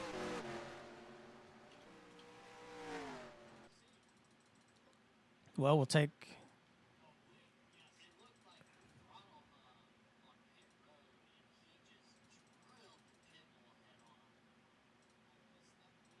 It all started here off turn 4. Around goes... And we got a yellow out. We'll come back to that. Give me just a second. We got a wreck on the back straightaway. There's Garrett Sidnor. He's involved. He's saying he's been trying to tighten it up all night, and it just keeps on getting looser and looser. He's got a lot of damage to that 16. He started to lose it, and looks like Zach Webster got on the brakes, and the car just kind of stepped out on him and was able to gather it up, but just enough contact with Garrett to bring the caution out. Yeah, it looks like when Zach got off the gas to try and stay off of him, it just started turning left. He caught the left front of Garrett as he was spinning. Takes them both to the inside wall. Tough break for the 16. Not going to get the free pass this time. Not this time. Needed a caution. Just not him. That's what we were talking about earlier. That's what he needed. Need one, don't want to be one. Caution out, lap 92.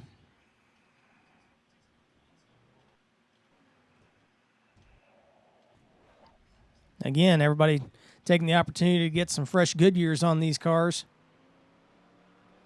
Mallon wins the race off pit road again.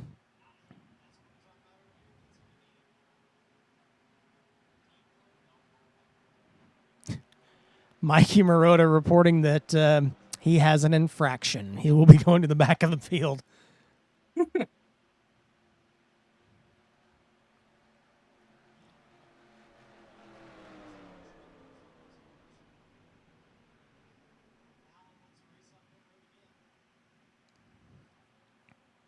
Choosing this time by. Looks like Zach Krastowski may have also committed an oopsie daisy. Oh, the 4.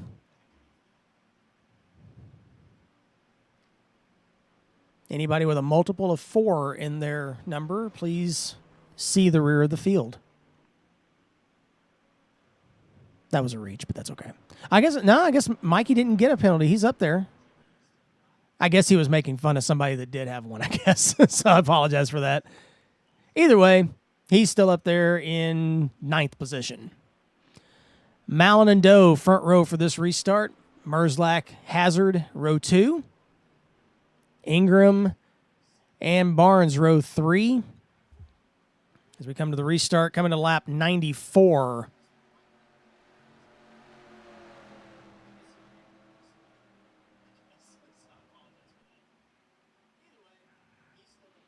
Here we come to the restart. The 2 Toyotas on the front row take the green flag. We're back under green.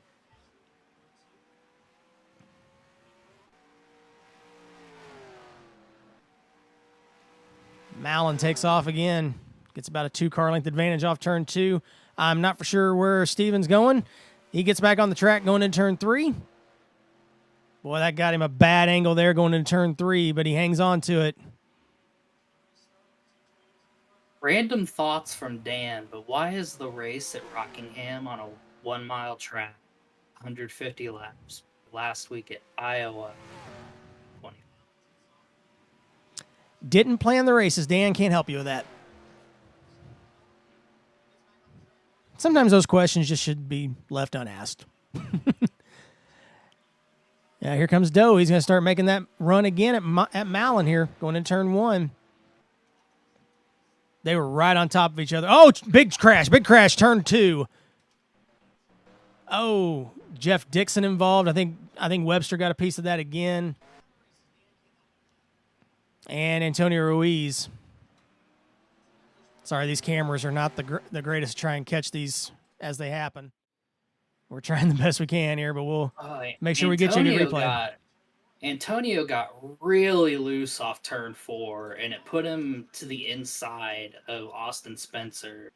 And he didn't have the best angle entering entering turn 1, and the car just snapped around. That looks like Austin got loose in front of him as well.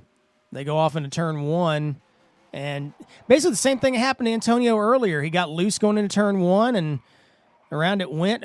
Oh, Webster came off the bottom and got into Jeff Dixon, who had already gotten into the wall with Antonio, and then poor Henrietta Bordeaux, she had nowhere to go going into turn 1 when Antonio got in the wall.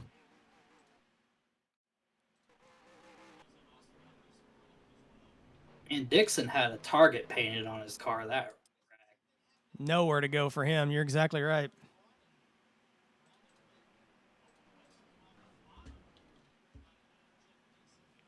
Davey Hazard staying out.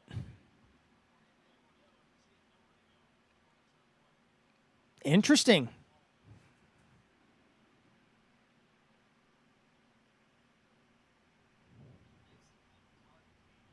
Now, they were just in, so might as well try it. I mean, we still got, 52 laps to go here?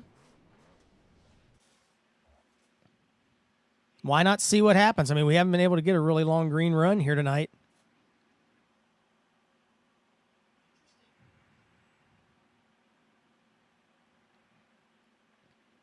Darren Ingram comes off pit road way ahead of everybody else. I bet he took 2 tires. Yeah, there's the 2-tire call of the race for Darren. And who's behind him? Austin Spencer.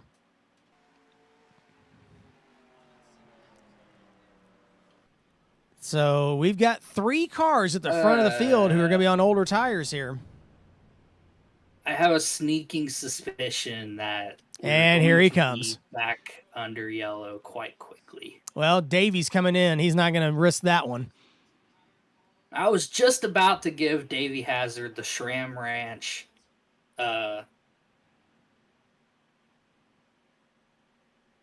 I don't think that award title is appropriate for this broadcast, but yeah, we're gonna keep that under wraps. Yeah. All right, so Darren Ingram, who's going to control the start on the bottom, he took 2. He at least didn't take 4. I'm still confirming if he took 2. I don't think he would have done a gas only. But either way, he's on the front row on the bottom. He'll be the control car. Tyler Mallon on the outside. He took 4. Austin Spencer, same thing as Darren, on the inside of row 2. Cam Barnes on the outside. Hong Do and Cal Laval in row 3. And Steven Merzlak and Sean Whitehill in row 4. Coming to the restart, lap 151 to go when they come to the green. Back to the restart zone. And green back in the air. Darren takes off. But Mallon's right there on the outside. As they go into turn 1.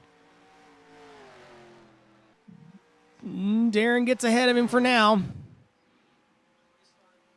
Off turn 2, they maintain it.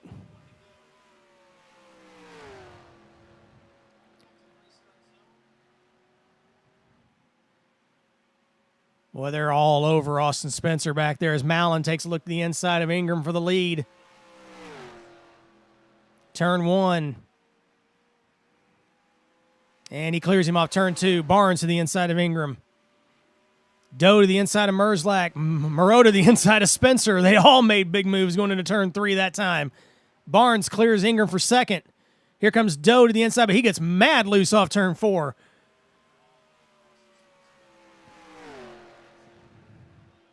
Spencer's going to get shuffled out on the outside.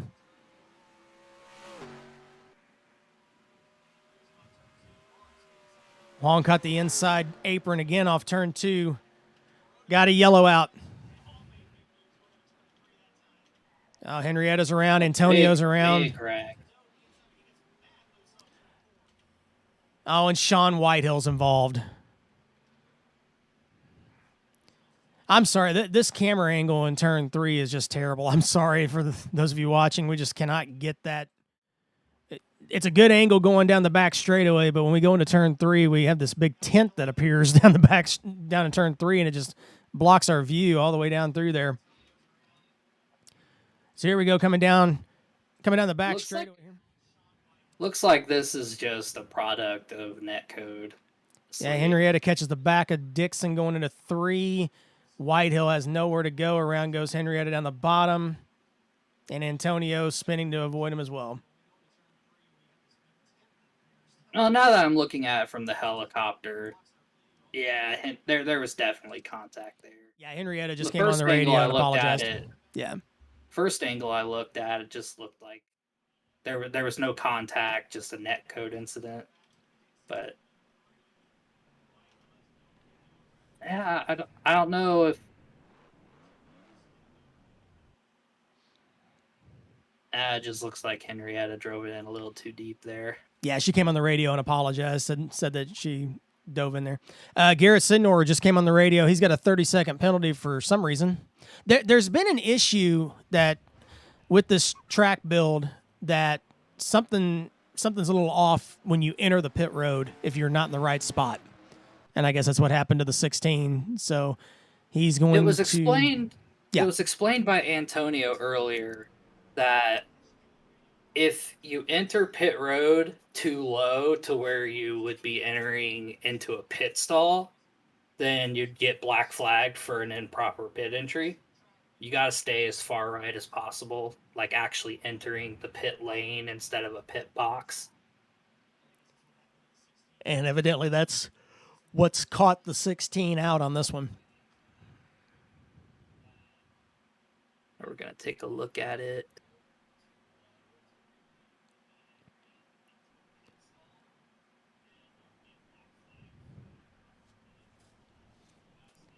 I was trying to figure out what the 11 was doing up there. We figured it out. So Davey Hazard. The 16 definitely crossed the pit line on the far right side, but he has the very last pit box. So you must have to time that perfectly to where you're not in the wrong spot coming in, but also to where you're not missing your pit stall. That kind of stinks. That's just bad luck. Yeah. I have to check and see if the 75 took 2 tires. He's on the outside of row 1 on this restart here. Alongside Mallon. He's back up toward the front. Restart, lap 106. Mallon takes off.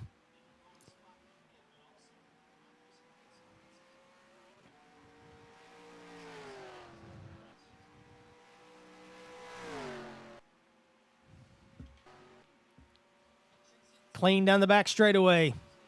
Ingram clears Hazard for second.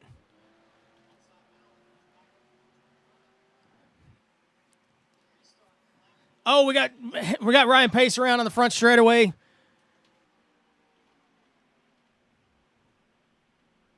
He's in the grass. He's okay, but we're under caution. There was contact with him and Zach Krastowski coming off turn 4.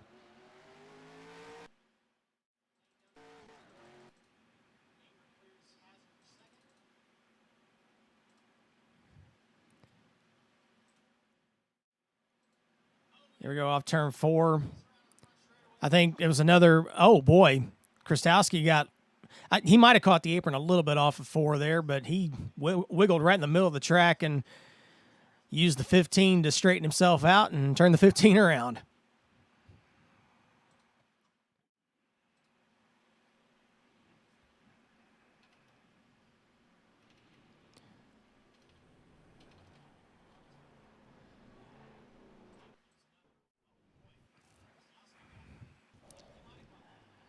Sidnor just came on the radio and said that the jack fell off on the pit stop on this one. That 16 just can't catch a break tonight. So we've got 5 cars have stayed out on this round of pit stops here. We've got Mallon, Ingram, Hazard, Marotta, and Henrietta Bordeaux have stayed out.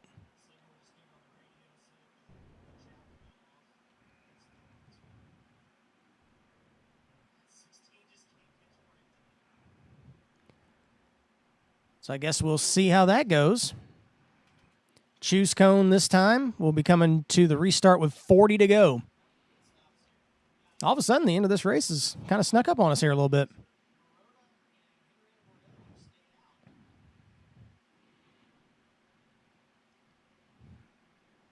So here we go. Mallon takes the inside, Ingram on the outside. Hazard and Spencer, row 2. Marotta and Lovell, row 3. Bordeaux and Doe, row 4. You know, it's kind of cool when you accidentally hit the wrong camera at the right time. That blimp view was pretty cool, if I say so myself. The way it came up. I do say so. That was pretty cool, the way it came out. Anyway.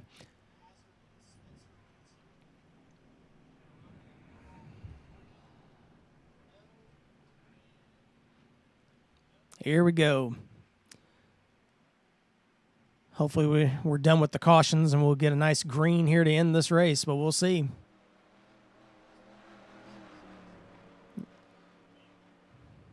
Here we go. Coming to the restart zone.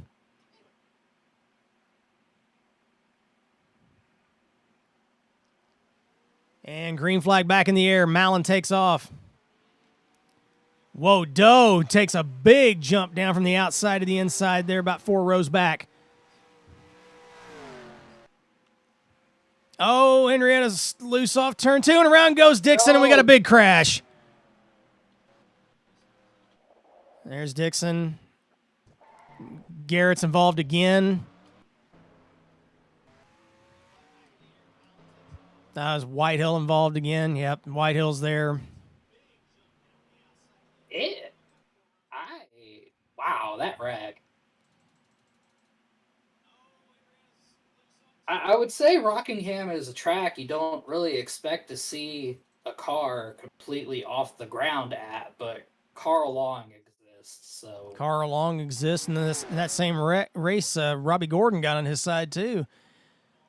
Well, everybody was just trying to scramble a little bit around Henrietta there, and they all just stacked up behind her.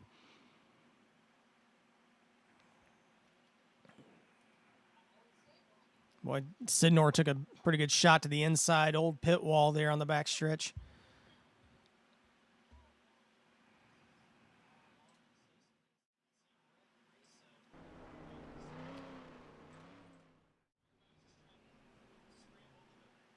Boy, we've got a lot of them staying out this time. Zach Webster had a front row seat to that. He did. We didn't mention it, but he drove right through the middle of that one.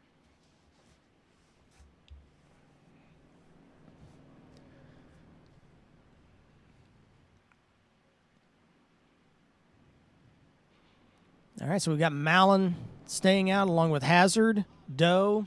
I'm sorry, that's Marotta. I'm sorry, excuse me. Doe is out as well. So we got Marotta, Ingram, then Doe. Spencer, Lovell, Bordeaux, Joyce, and Krastowski are the ones that stayed out. First off pit road is Merzlach. Then Barnes.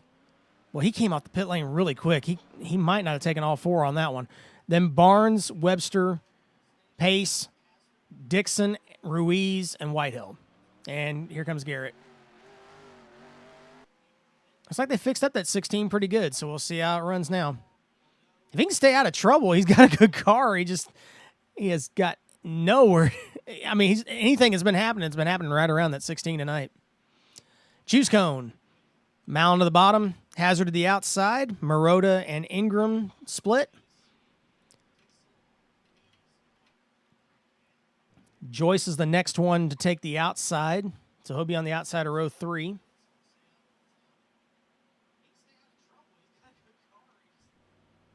And then Spencer and Krastowski, row 4.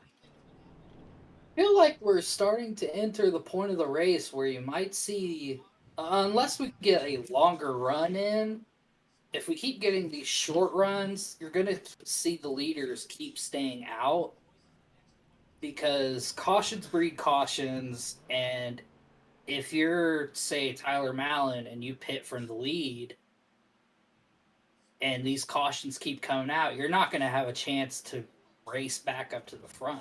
Not with as many laps as there are to go right now. You're exactly right. I mean, if we're talking probably, if we had 20 or 30 more laps on the board conceivably with that car, you probably could see that, but not with this many laps left.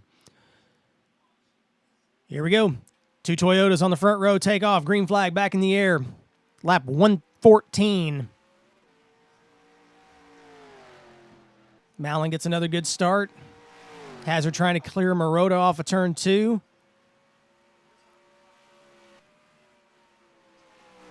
So far, everybody good going into turn 3.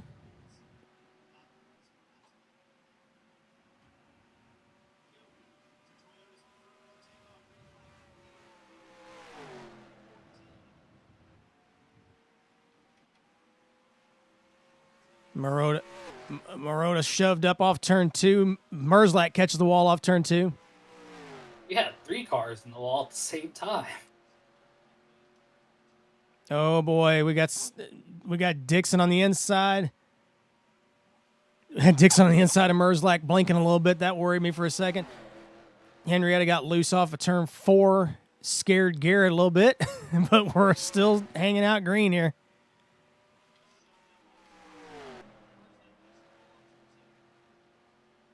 Joyce to the inside of his teammate, Darren Ingram, off turn 4.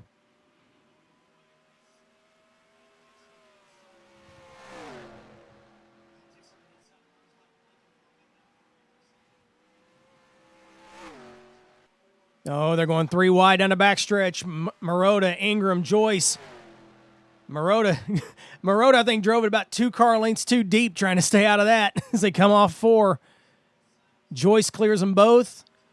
Marotta trying to hang on over Ingram. We have got us a gaggle of cars here off turn 2. This 5th on back. Oh, Marotta's going to go around off turn 4. Takes Spencer with him. Oh, and there's Webster. There's Ruiz.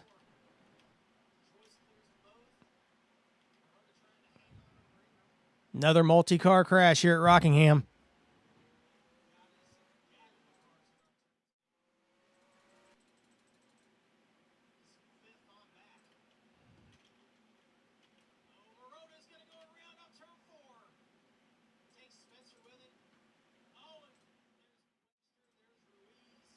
This is coming off turn 4. Marotta just comes around right in front of Spencer. Spencer catches the outside wall real hard.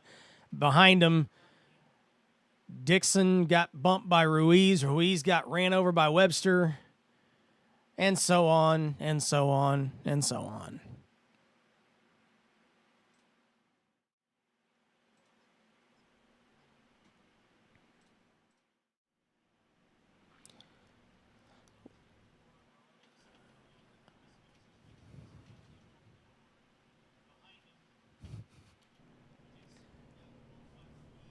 Lap 120. 30 to go. I'll never say again that we're getting close to the end of the race. I should have known better. But that's okay. We're having fun.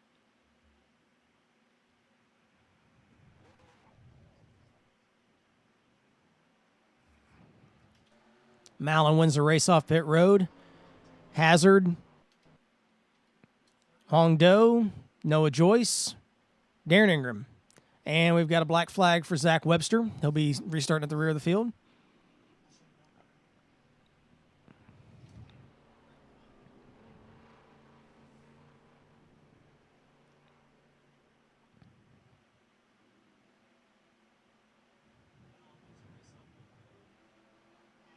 Dan, how's the weather up there? Well, okay, he's still there. All right, just making sure that we didn't lose you.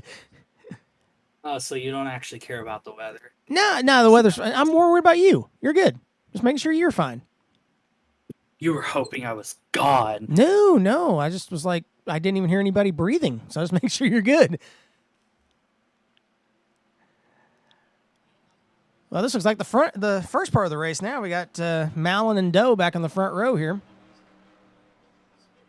Hazard, Ingram, row 2. Joyce, Barnes, row 3. Merzlak, Lovell, row 4.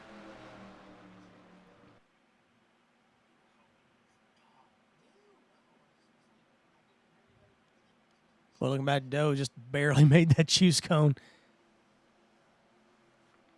Be restarting with 29 laps to go. And if there is an almighty being that watches over us, it will be 29 green flag laps. For my sleep cycle, let's hope so. Here we come to the restart zone. Mallon and Doe, front row, takes the green. Hazard going to try and push Mallon down in there. Those three Toyotas take off going into turn one, whatever turn we're in. Turn one, off turn two. There we go.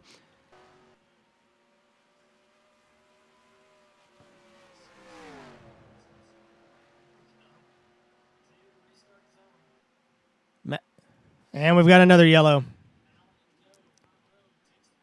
My brothers in Christ, please. That's pace. I think Dixon might have been involved a little bit as well on that.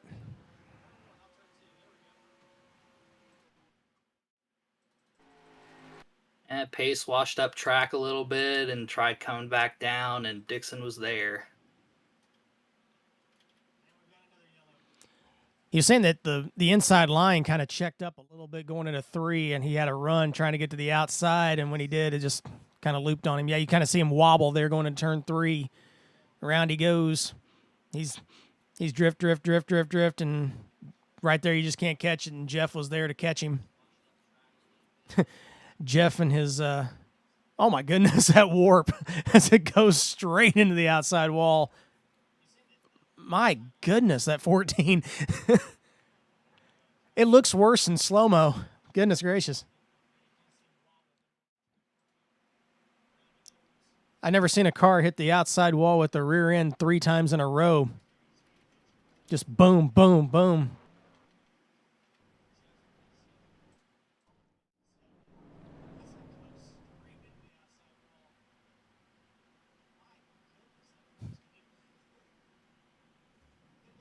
All right. Well, caution lap 124.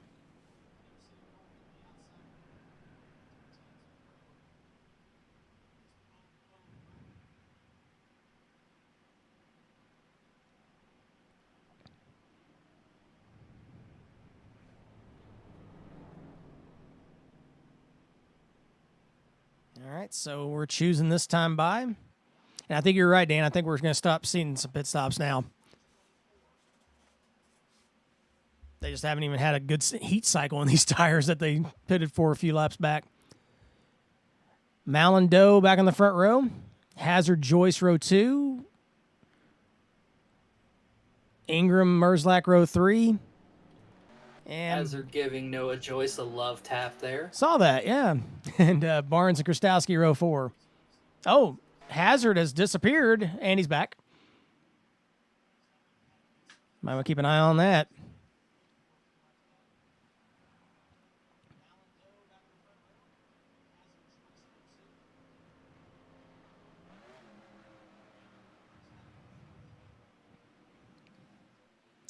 All right, here we go. Restarting with 24 approximately laps to go here. Coming to the restart zone. 3 Toyotas. Well, let's make it 4 Toyotas and 2 Chevys in the front 3 rows. Green flag back in the air here at Rockingham.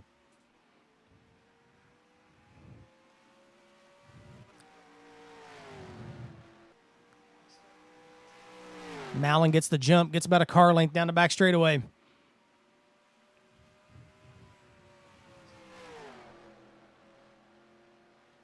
Oh, Joyce got a little squirrely there off turn 3. Merzlak clears him. Barnes gave everybody a little bit of room there. He was stuck on the bottom. But we're clean and green here. Now Joyce trying to come back after Merzlak. That's the battle for 5th. Oh, and he just caught the back bumper there just a little bit, but everybody's fine. Time has come to go.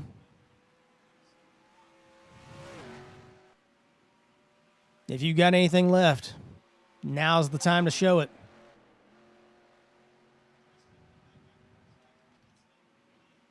Doe got a little loose off turn 4. Hazard to the outside. Battle for second. Doe takes it back from Hazard.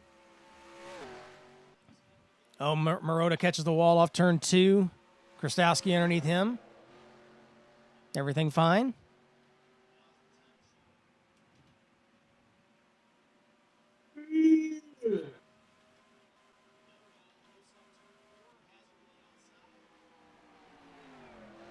Battle for 9th here.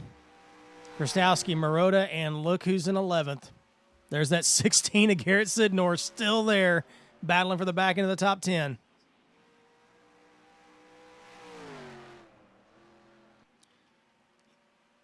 Barnes taking a look underneath Merzlak for 6th.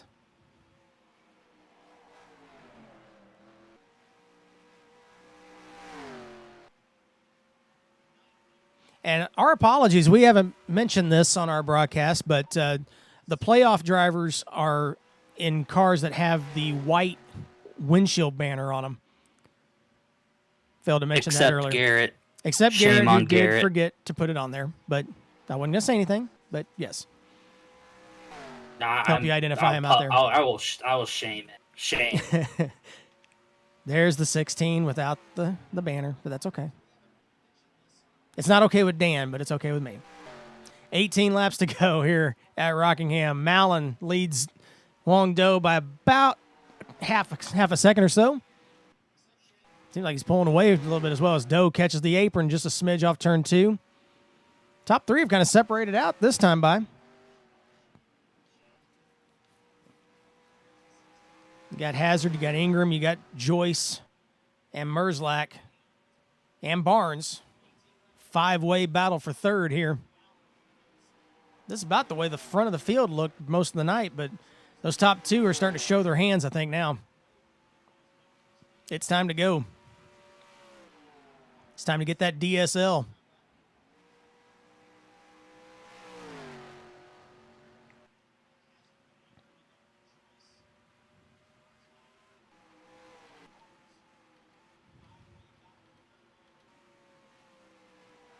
Austin Spencer taking a look underneath there. Ryan Pace, and around they go. And yellow's out. Spencer was not wanting to call that, but he ended up calling it. Lap 135.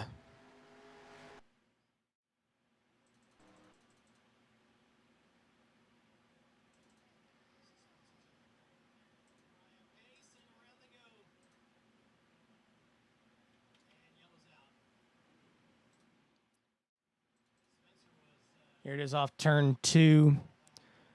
Spencer just sliding, and catches him right in the door, and around both of them go. And Ruiz does a great job missing both of them on the bottom. So does Henrietta. She turns that thing left. And does she keep it off the inside wall? Nope, not quite. But that was a heck of a job to not hit Spencer in the door.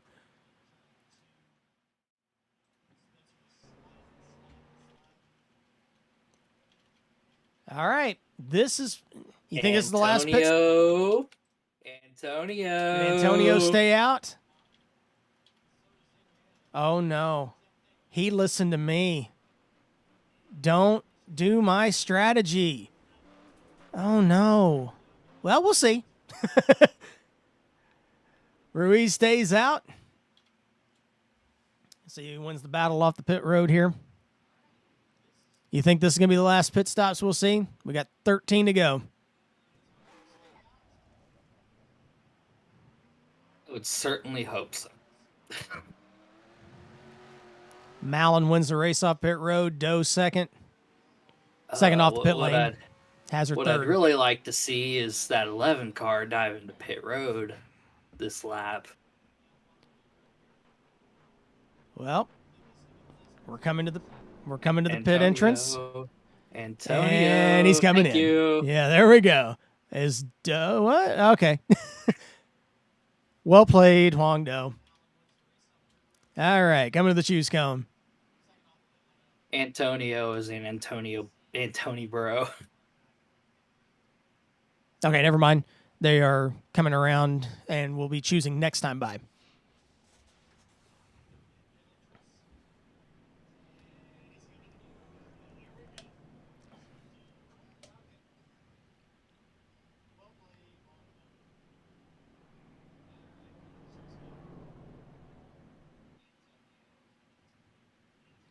While we've got a second, we'll go ahead and get our schedule going for the next few Fast 29 broadcasts. Our next one will be on June the 4th. Next week, we will be off for Memorial Day weekend.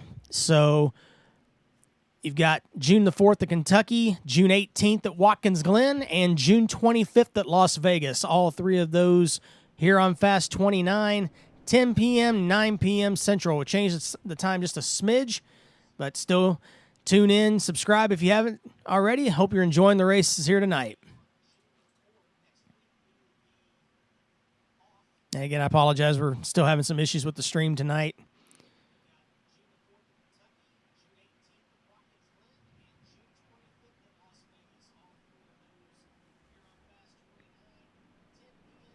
No need to apologize, Chris.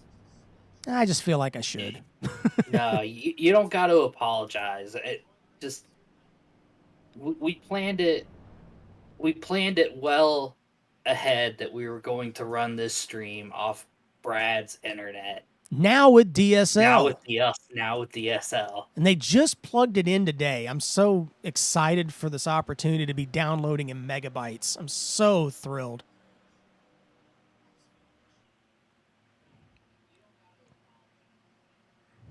I heard that you could download a floppy disk in an hour. So pumped about that.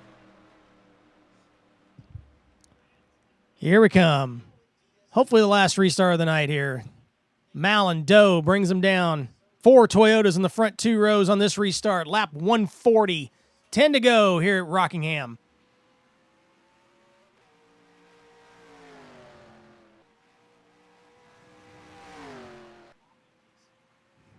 Doe gets wild loose off turn 2. Hangs on to it. Malin's pulled it out. Battles on for second.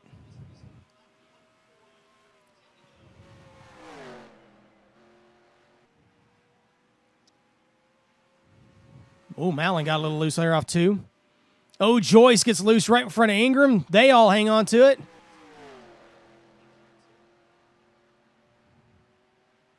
We have been so close. Oh, round goes Dixon. Yellow's out, and Krastowski's going to hit the inside pit wall hard. My goodness. He's stuck on his roof. That's going to be it, I think, for the 4 tonight. That's just, that's just one of those things that you battled all night long. You stayed pretty well out of trouble the whole night, and then you have the most unlucky spin right into the pit lane wall on the end of it and flip it over.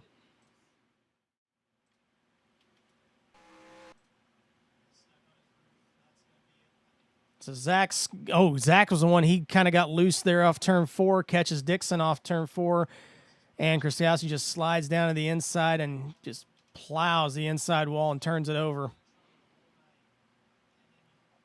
And Antonio Ruiz spins to the grass. That might be, aside from all of the shenanigan wrecks that the league has, that might be the most violent in-race wreck I've seen since John Peterson's wreck at Daytona a few seasons ago. That was a pretty wild one there.